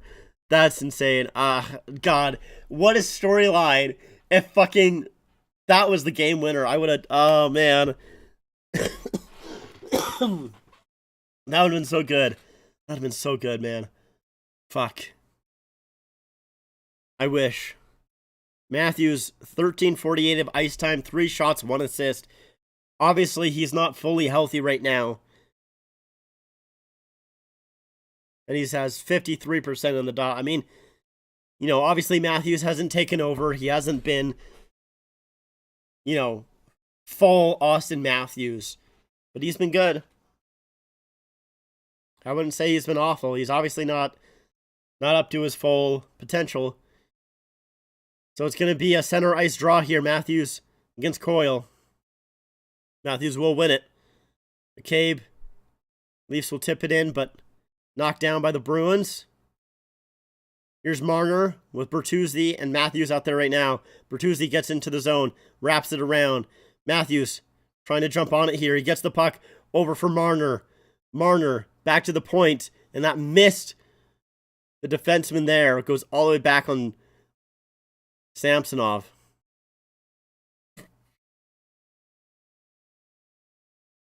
Lohrei pinches in and Gets it back down for McCabe here. 6:47 left to go in the third. 1-1 tie. Shots 27-27. Nylander brings up the puck. Over to Tavares. Tavares in, shooting. Saved by Swayman. He holds on. What sucks is one time the Leafs get a puck past Swayman, they give it right up. Yeah. I mean, it's not easy to get a puck past Swayman. It's difficult. The Leafs have only gotten 2 goals past Swayman in this series. That is the most that they've gotten in a game. And they've already had 1. So, if the Leafs can stun Boston, they win 3-1 after an empty netter. That would be ideal. That would be ideal for sure. Offensive zone draw. Battle. Tavares can't come away with it. Zaka will play it up ahead. Here's Pasternak coming in. Sends it across ice. Geeky coming around down low around the net. Cover Pasta. Make sure he doesn't get free. Play across. And Nyes will gather it up. Nyes up the boards here. Nylander trying to kick it free. He's played it up. Pasternak down low. Stopped by Lyubushkin. Pasternak again with a shot. Blocked in front.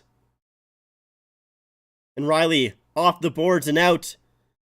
Bruins trying to get right back in though. Here's McAvoy with it. McAvoy down low. Centering play knocked to the side. And that will puck. Puck will come back out in the neutral zone. Witherspoon dumps it right back in as the Leafs are changing.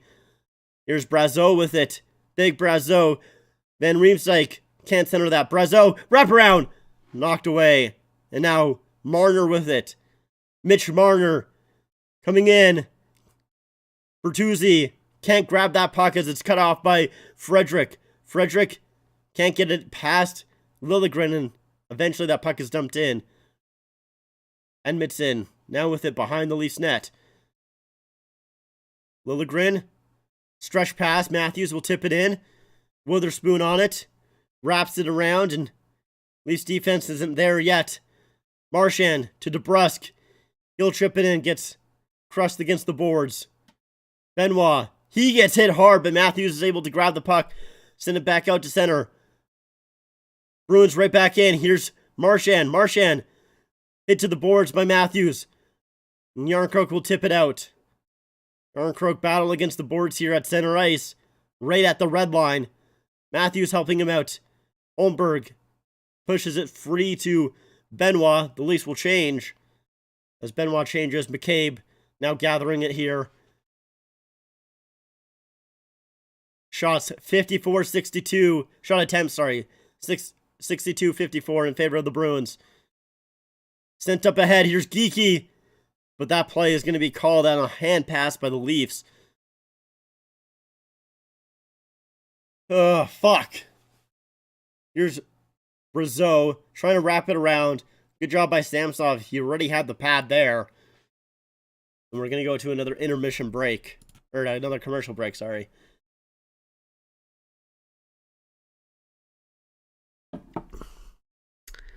Oh, fuck, bro. This shit's really got to be tied? Why can the Leafs never make this easy?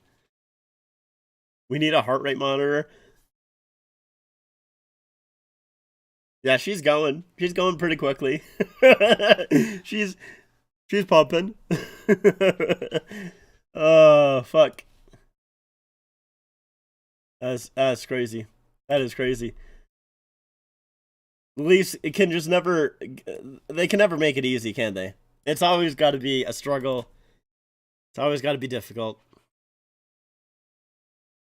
Like even last year when they won the series, it had to go to OT, right? Ah, fuck. You know what? If it is gonna go to OT, I'm not gonna say anything. I can't.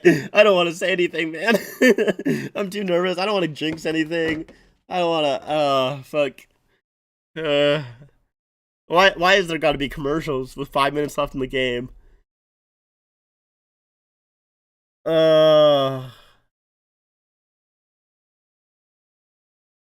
It's been a close game. I will say that it's been very evenly played. Welcome back, Rick. It's nervous. It's nervous right now. I will say that. Or at least, obviously not all of Canada is nervous right now. There's a good portion of it, though. There is a good portion of it. That guy has his flag backwards. He doesn't even know.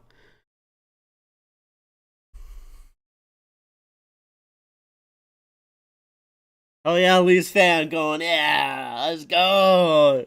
Let's go.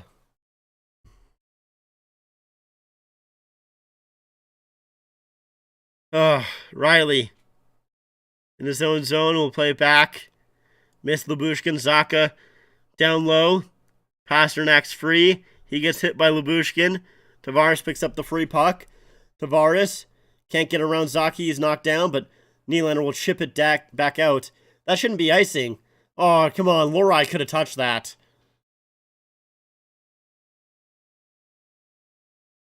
Lohrei could have touched that, bro. Come on. 3:53.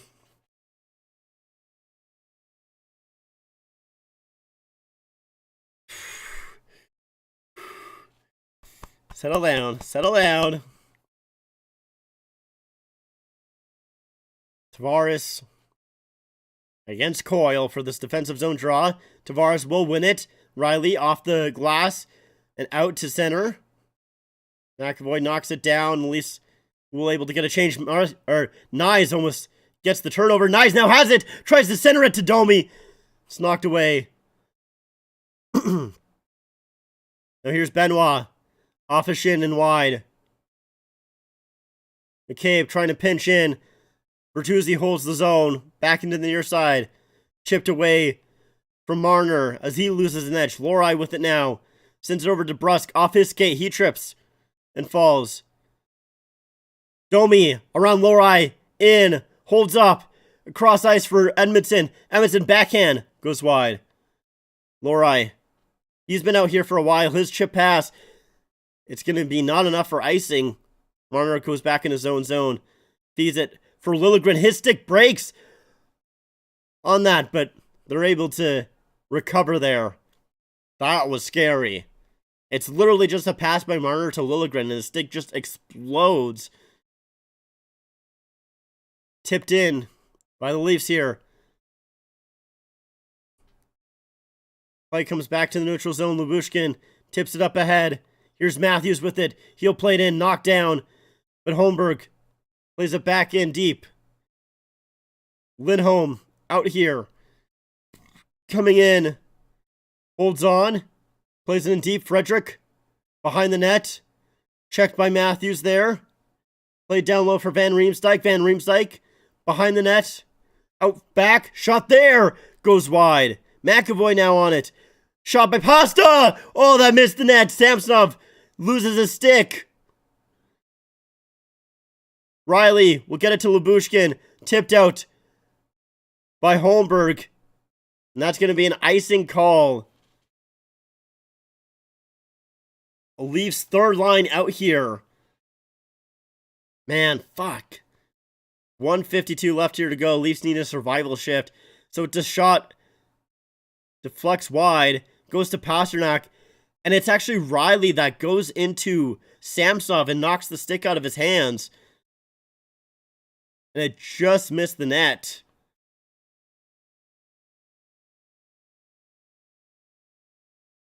.152 left in the third.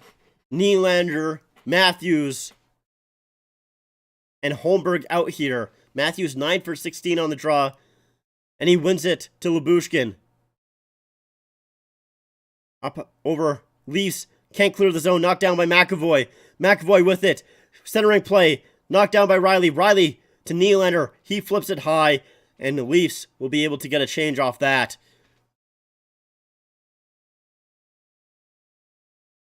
Down low. Pasta. Samsonov knocks it down for McCabe. Now Leafs coming back out. Here's Yarncroke with a lot of speed coming in. Yarncroke will play it down low. Lindholm out here. Lindholm and Carlo going to be playing a lot. Nice, can't center that. Geeky will play it out. Benoit in his own zone here, pressured by DeBrusque. He gets over for Domi. Domi coming in. He takes a shot, blocked there. He loses his stick. Has to go back and grab it as that puck comes to DeBrusque.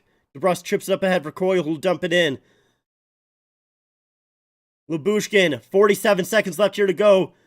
Plays it for Domi. Domi trying to dump it in. It gets knocked down by Witherspoon.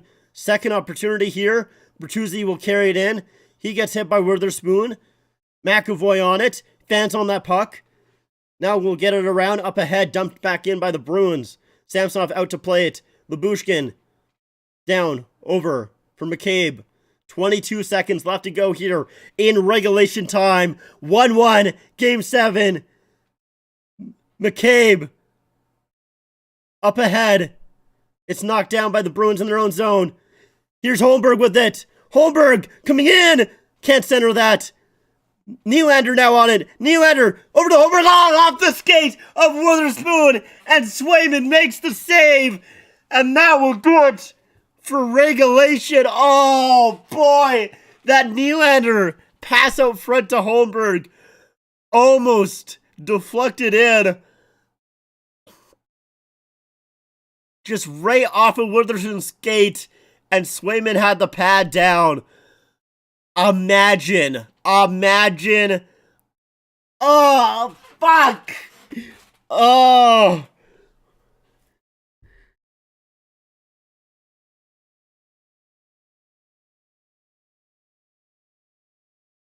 So we will be heading to overtime. Game 7. Leafs. Bruins. I can't,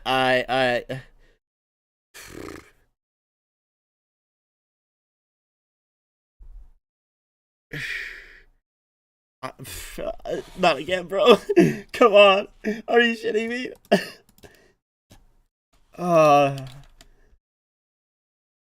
The last time the Leafs and the Bruins went to overtime in Game 7 was 2013, where Bergeron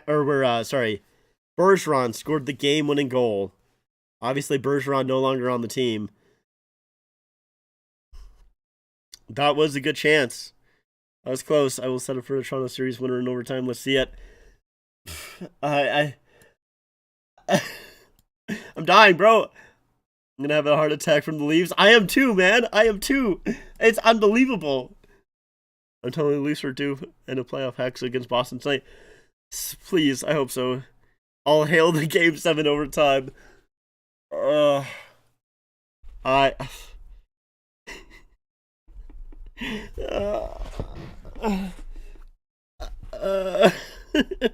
don't... Dude, I don't want to do this. I don't want to do this. I don't want to... Like... I can't handle Game 7 overtime. Are you shitting me?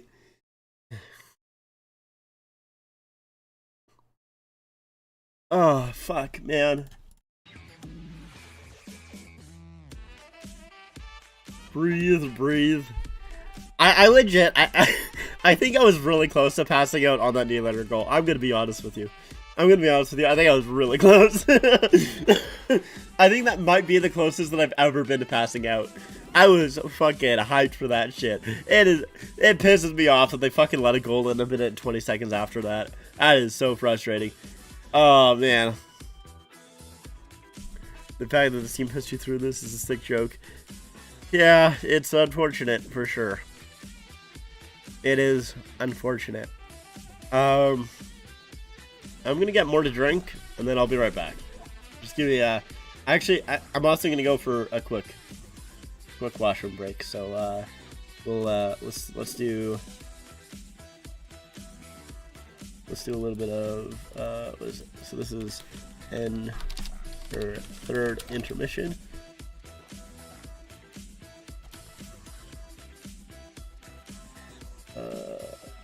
Actually, you know what? Fuck it. I'm just gonna leave it on the screen. I don't really care. Our belief in this team, I do too. It's not easy being a Leafs fan, but what a game! It has been a game. Yeah, I'm gonna quickly go to the washroom. and get another drink. I'll be right back. Just give me like 2 minutes.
Okay. Sorry about that. I just had to go to the washroom real quick. Get a quick drink. What's up? My OT pick is Beecher for the Bruins and Camp for the Maple Leafs. OT game 7 history. Never take the big name. That's true. That's true. In OT history, it is usually the depth players. I'm gonna say Nyes is the big name player. I'll take Nyes.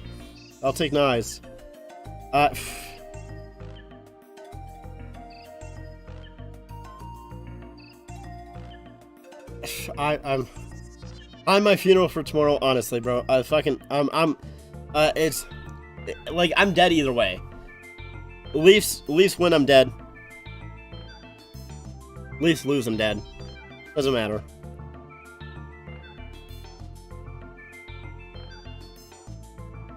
I can't believe it, bro. Hold on 1 second.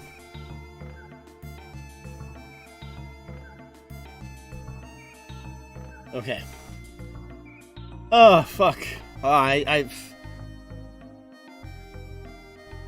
Dude, I was so hyped before the Bruins scored because that puck went over the net. And I was like, okay, the puck going over the net, that makes it... That's fine. Now the Leafs are able to, are going to be able to recover. It's not going to go in the net. And of course, after the puck goes over the net, it goes back to Lindholm, and that's where he gets the goal. I was playing hockey tonight. You must help determine playoff seeding today. Oh, hopefully you guys did well.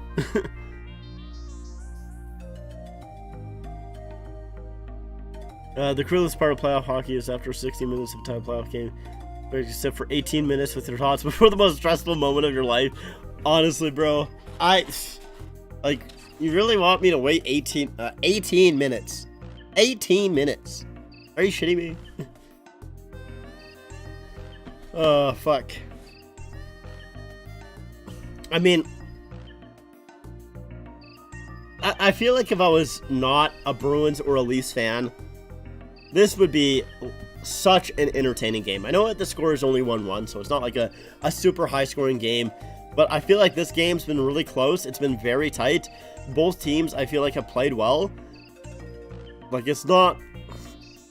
I wouldn't say, like, this is one of, like, the Predators and the Canucks series. It was tight, but it was not really that high event. I would say that this game has been kind of high event.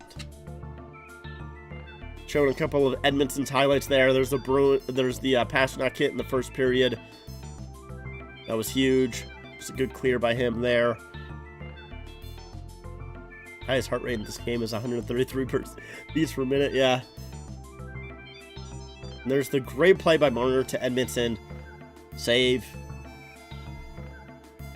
Your intuition is correct. Yeah.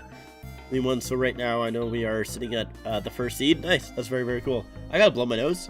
So just give me a second. Sorry.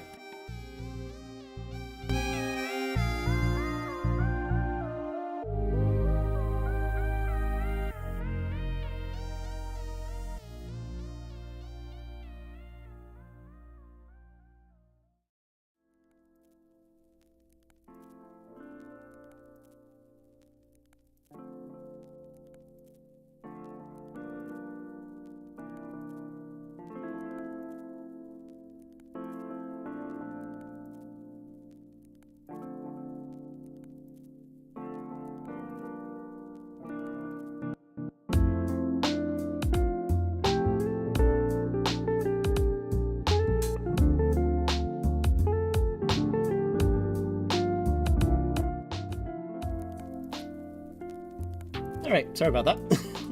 It's just like, all of a sudden I really had to blow my nose. We still had to wait for the other games to finish to determine first and second seed. We were tied in points. So you did end up getting the first seed then? I haven't played hockey in like forever, man. It's been so long. I would love to play hockey, but I don't know. The issue is like playing with people my age. Literally, like, first of all, such like I haven't played hockey. I think the last time that I played a hockey game, let's see, I would have been like 14, probably. I think the last time that I played a hockey game was when I was 14. Because I moved when I was 14, and when I moved, like, so obviously I'm super short. So like my parents were kind of like iffy about me playing hockey when I moved, because I would have been going into, I think it was midget, would have been something like that. And like I was like, I'm 5'2" now. I was probably like, are we back?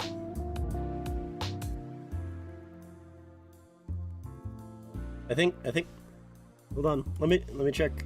Yeah, we're back. Okay, sorry about that. I don't know what happened there. I was dissed. I think my internet died for like a hot second. But I think we should be back now. Sorry about that.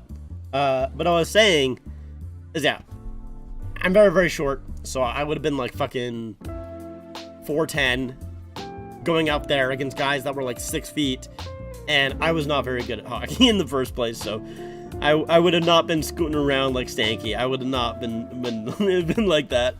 I would have been scooting around there like not even like Nathan Gerbe. I would have been worse than Nathan Gerbe. So yeah, it was kind of a little bit of time. The only reason that I kept playing until the time that I did was because I was in a really small town, so they kind of let me like stay back into the lower leagues. So it was a little bit easier for me. So I was playing with kids like I think like 2 years younger than me, just because I was so short.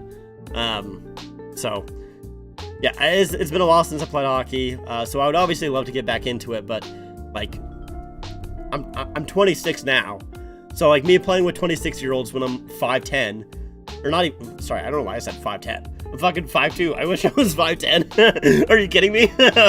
Are you joking? Yeah, me playing with guys who are like, you know, obviously over 6 feet, and I'm here over 5'2". It just I don't think it would work that well, me being in a beer league. So I've kind of held off, and obviously I'm not very good at hockey in the first place. So it's been a while. All right, here we go. We are set for OT. Game 7, overtime. Leafs, Bruins, TD Garden. Oh, that's not the one that I wanted to bring up. I wanted to bring up this one. OT? Nope, I wanted full caps OT. There we go. And let's put on this, and let's do this.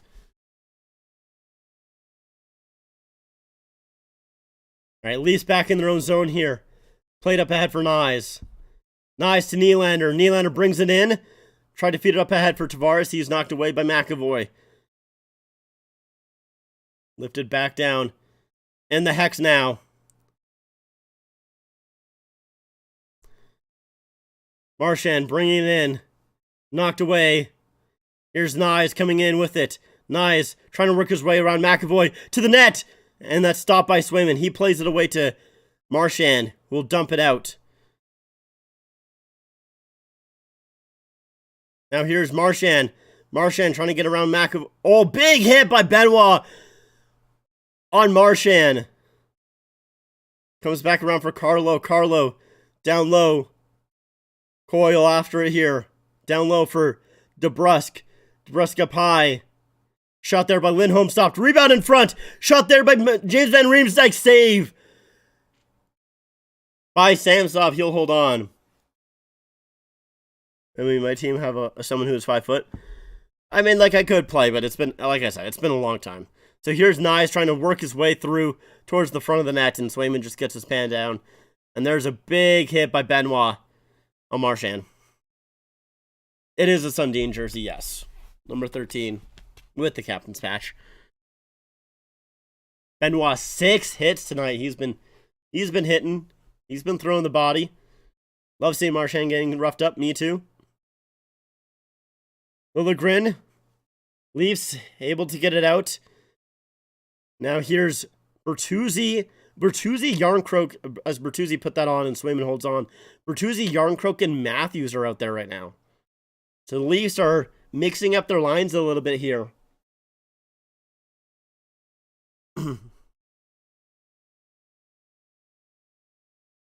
Yeah, maybe. So Nylander now out with Bertuzzi and Matthews. Interesting. So the Leafs really mixing up their lines here. Offensive zone draw. And Geeky will win it though. Played off the glass and out. Liljegren trying to get back. He gets knocked away. Now here's Beecher on it with a shot stopped. Rebound in front. Oh, and that's put wide by Zacha. Oh, fuck. Bertuzzi will tip it out. Liljegren almost able to get the puck out, but it was eventually gathered up by the Bruins there. Now Pasternak sends it back to Lindholm. Lindholm hits the red line, dumps it in. Pasta in! Pasta with the move! Scores! David Pasternak! Game winning goal.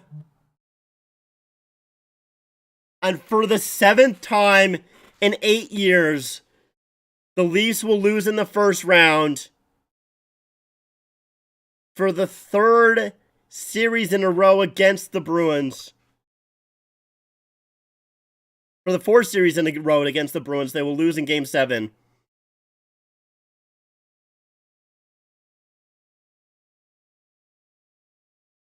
And as I predicted,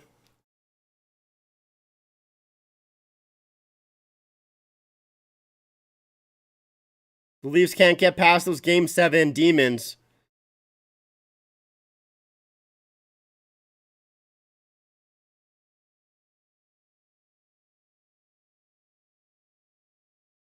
It is Lindholm with a great job just dumping it in.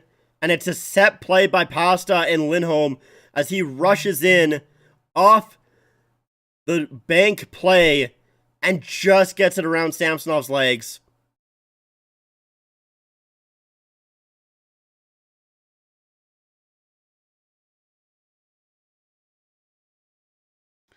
And that's going to do it for the Leafs season. I didn't want to talk too much about Pastrnak because I knew that Pastrnak had more in him. There was people talking about Pastrnak not showing up in the series. I didn't want to say too much. And here he is scoring the game-winning goal in overtime in Game 7 early. In Game 7 overtime as well.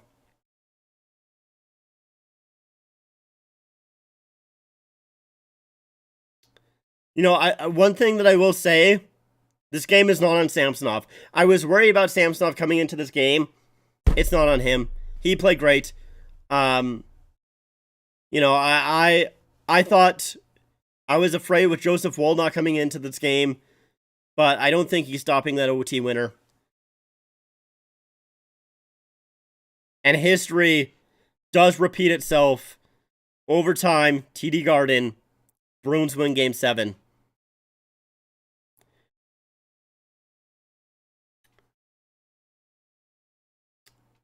And now if you're the Leafs, like, what do you think you do? Sheldon Keefe, probably fired. You would think so. He's had numerous attempts at a first-round series. He's only won one. Brendan Shanahan probably gone as well. Numerous attempts for him.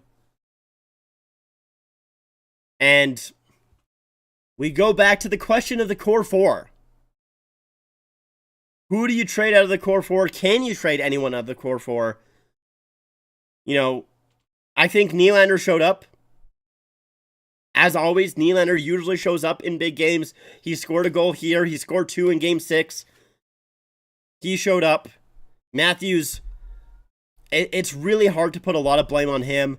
Obviously missing the third period of Game 4, Game 5, Game 6. He does come back in Game 7 here, but obviously not 100% as he was on the third pair, or on the third line. And even so, I mean, like, he did get an assist. Tavares, you know, I feel like Tavares is pretty clutch in games, to be honest. And good luck trading out that contract.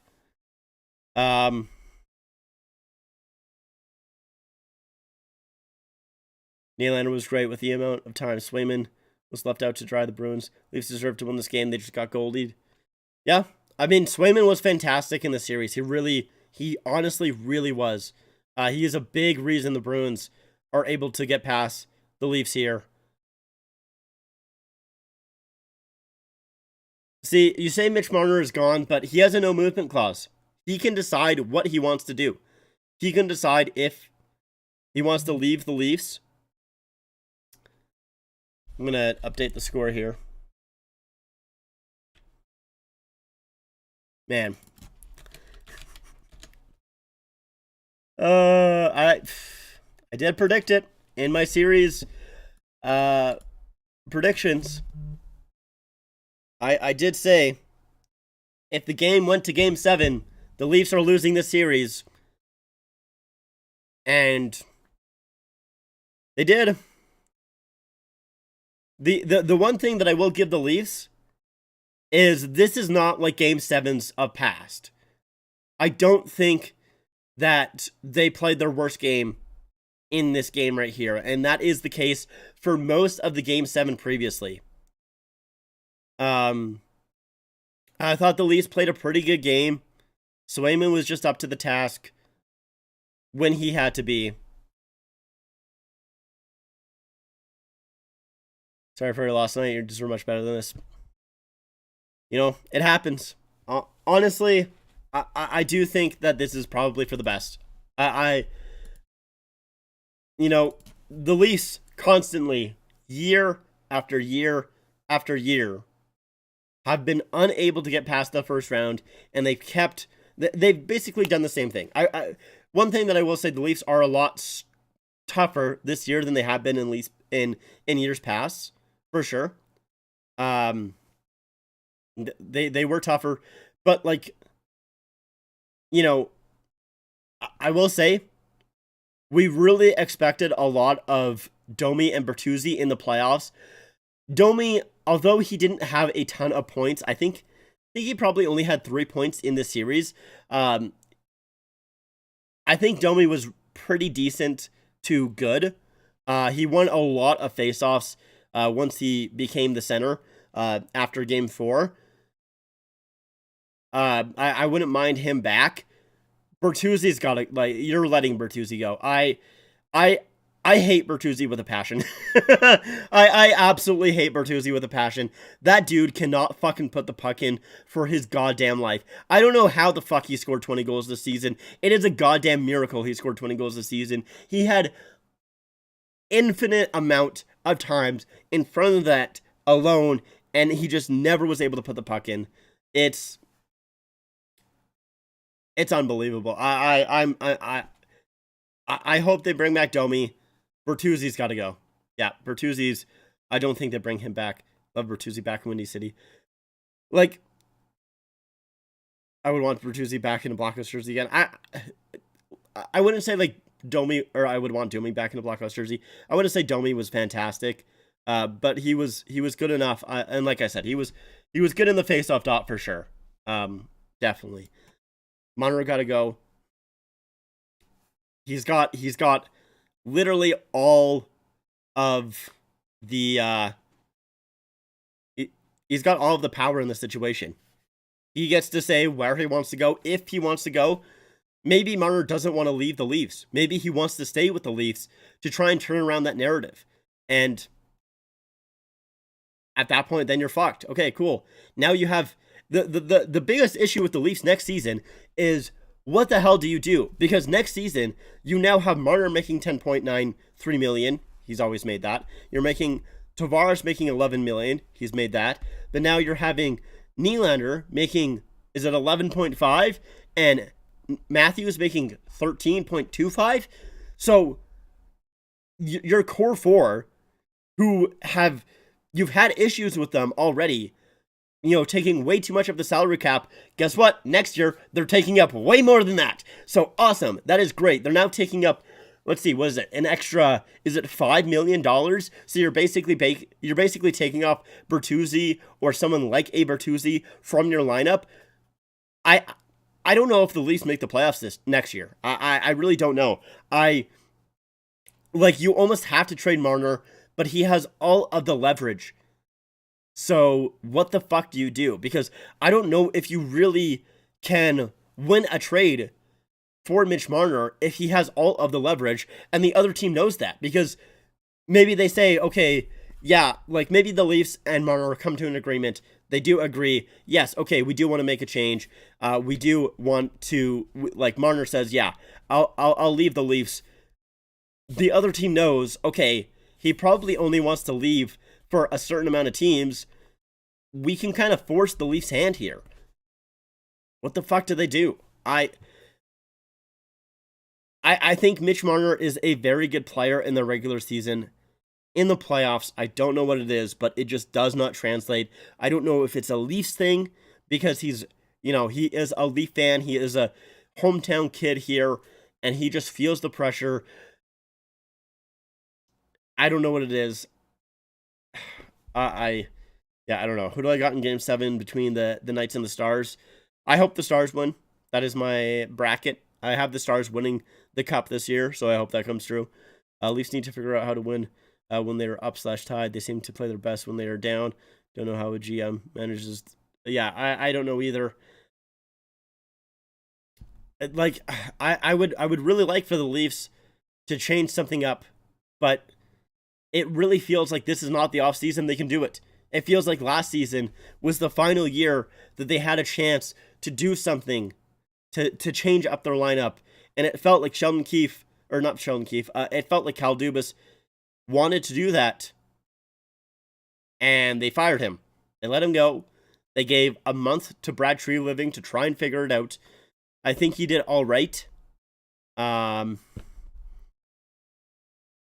don't know. I honestly, I legitimately don't know if the Leafs make the playoffs next year. They have to figure out their goaltending situation. I don't think Samsonov comes back. He was not the issue in Game 7. He was the issue in games before that. It's super unfortunate that Joseph Woll was injured in that final game there.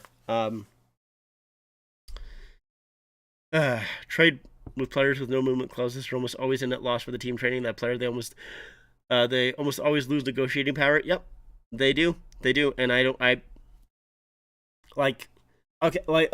the worst thing is, like, okay, so you either try and force Marner into a trade right now, where you'll probably lose that negotiation, because even if Marner does take that trade, the other team knows that, you know, it's a player with a no movement clause, so you're probably trading him at a loss.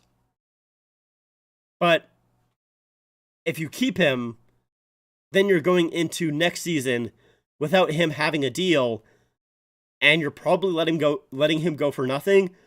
So that's also shit, because it's Mitch Marner, who doesn't have, playoffs aside, he is a very good player. It's a lose-lose. The Leafs are literally in a lose-lose situation right now. I don't know. I'm so done right now. I can't believe we just have annoying talk about what we're going to do in the offseason. Yep, we're in the exact same position as we are every single year, talking about the core four, talking about did they do enough, talking about how much they're taking up of the salary cap, and if we can, okay, think of this as well.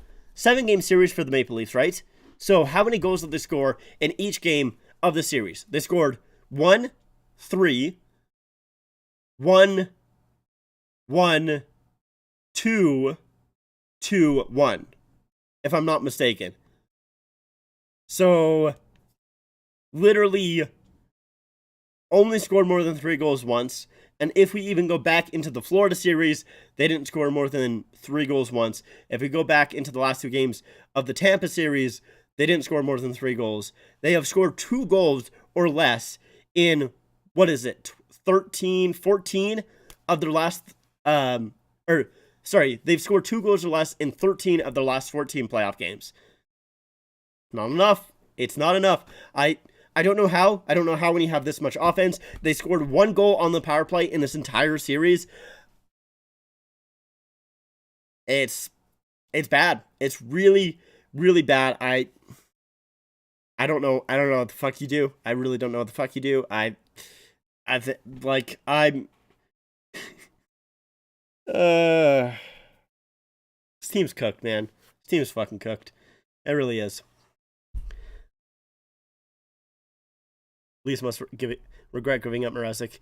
He turned into a solid goaltender in Chicago. There's no.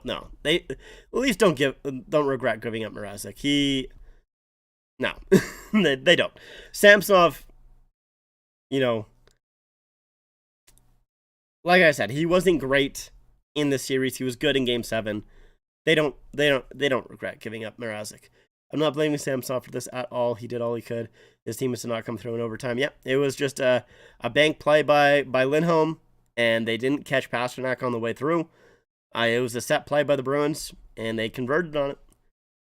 Last Leafs game in the Adidas era. Make a video, Lennon. I will make the video.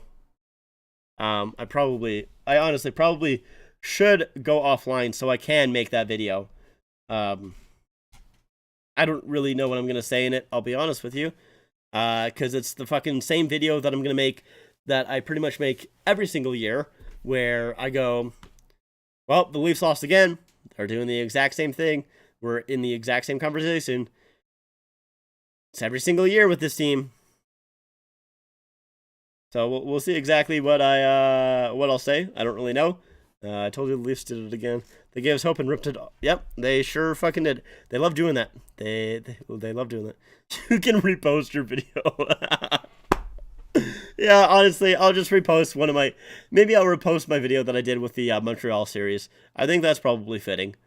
You know, at least last year, we had a little bit of hope. You know, a little bit more hope. Not this year, bro. It's fucking done. I hope the Panthers are against the Bruins and love cheer for the Bruins.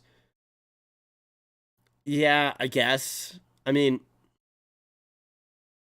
I don't cheer for either of them. I hope both of them lose. I don't know. I hope both of them just absolutely fuck each other up in that series, and the Rangers or Carolina, either one of them, just sweep them in the next round. Whatever it is. I don't want either. I don't like either team. I don't like either team. Yeah. I don't know. At this point, try wearing a black jersey for the playoffs. It worked last game. It sure did. I think I am going to end it here. I need to go ahead and make that annual video that I do every single year of the Leafs losing in the first round. Except for once. They did do it once. Oh, man. That's just, it's frustrating. It is frustrating. And I don't know what they're going to do next year. It's going to suck. It is going to suck. Well, that is going to do it for me. If you guys are new here, I mean, to be honest, it's a very good stream for me, so I appreciate everybody who did stop by. I appreciate you living in my pain and sorrow. Yeah, make sure to subscribe if you're new, so you can watch me try and decipher what went wrong and everything like that in my video. Yeah, we both felt this pain. It was fun watching the game with you. Yeah, I'll see if I do end up making, or if I do end up streaming more games. I am probably going to go back to my night shifts in the next few weeks here. So I don't know how many games of, like, you know, other series that I'll stream, but maybe I'll stream other series. We'll kind of have to see. I will try and make a playoff series preview for round 2 tomorrow. Well, tomorrow night, which will release on Monday. But yeah. Anyways, that's it for me. I'll probably do a short of one of my reactions. We'll see. Yeah, and I might do a stream for one of the playoff games, but like I said, I'm probably gonna switch back to night shifts at some point, like in the coming weeks here. So I don't know how many reaction streams that I'll do, because I'll be probably working through some of the games, but we'll see. Anyways, that's it for me. Appreciate everybody watching. Make sure to like and subscribe, all that stuff. I really do appreciate all the support, even if you're here hating. I know some people are here hating. It's fine. I get that. But that's it for me. Thank you so much for watching. I'll see you guys next time. Adios.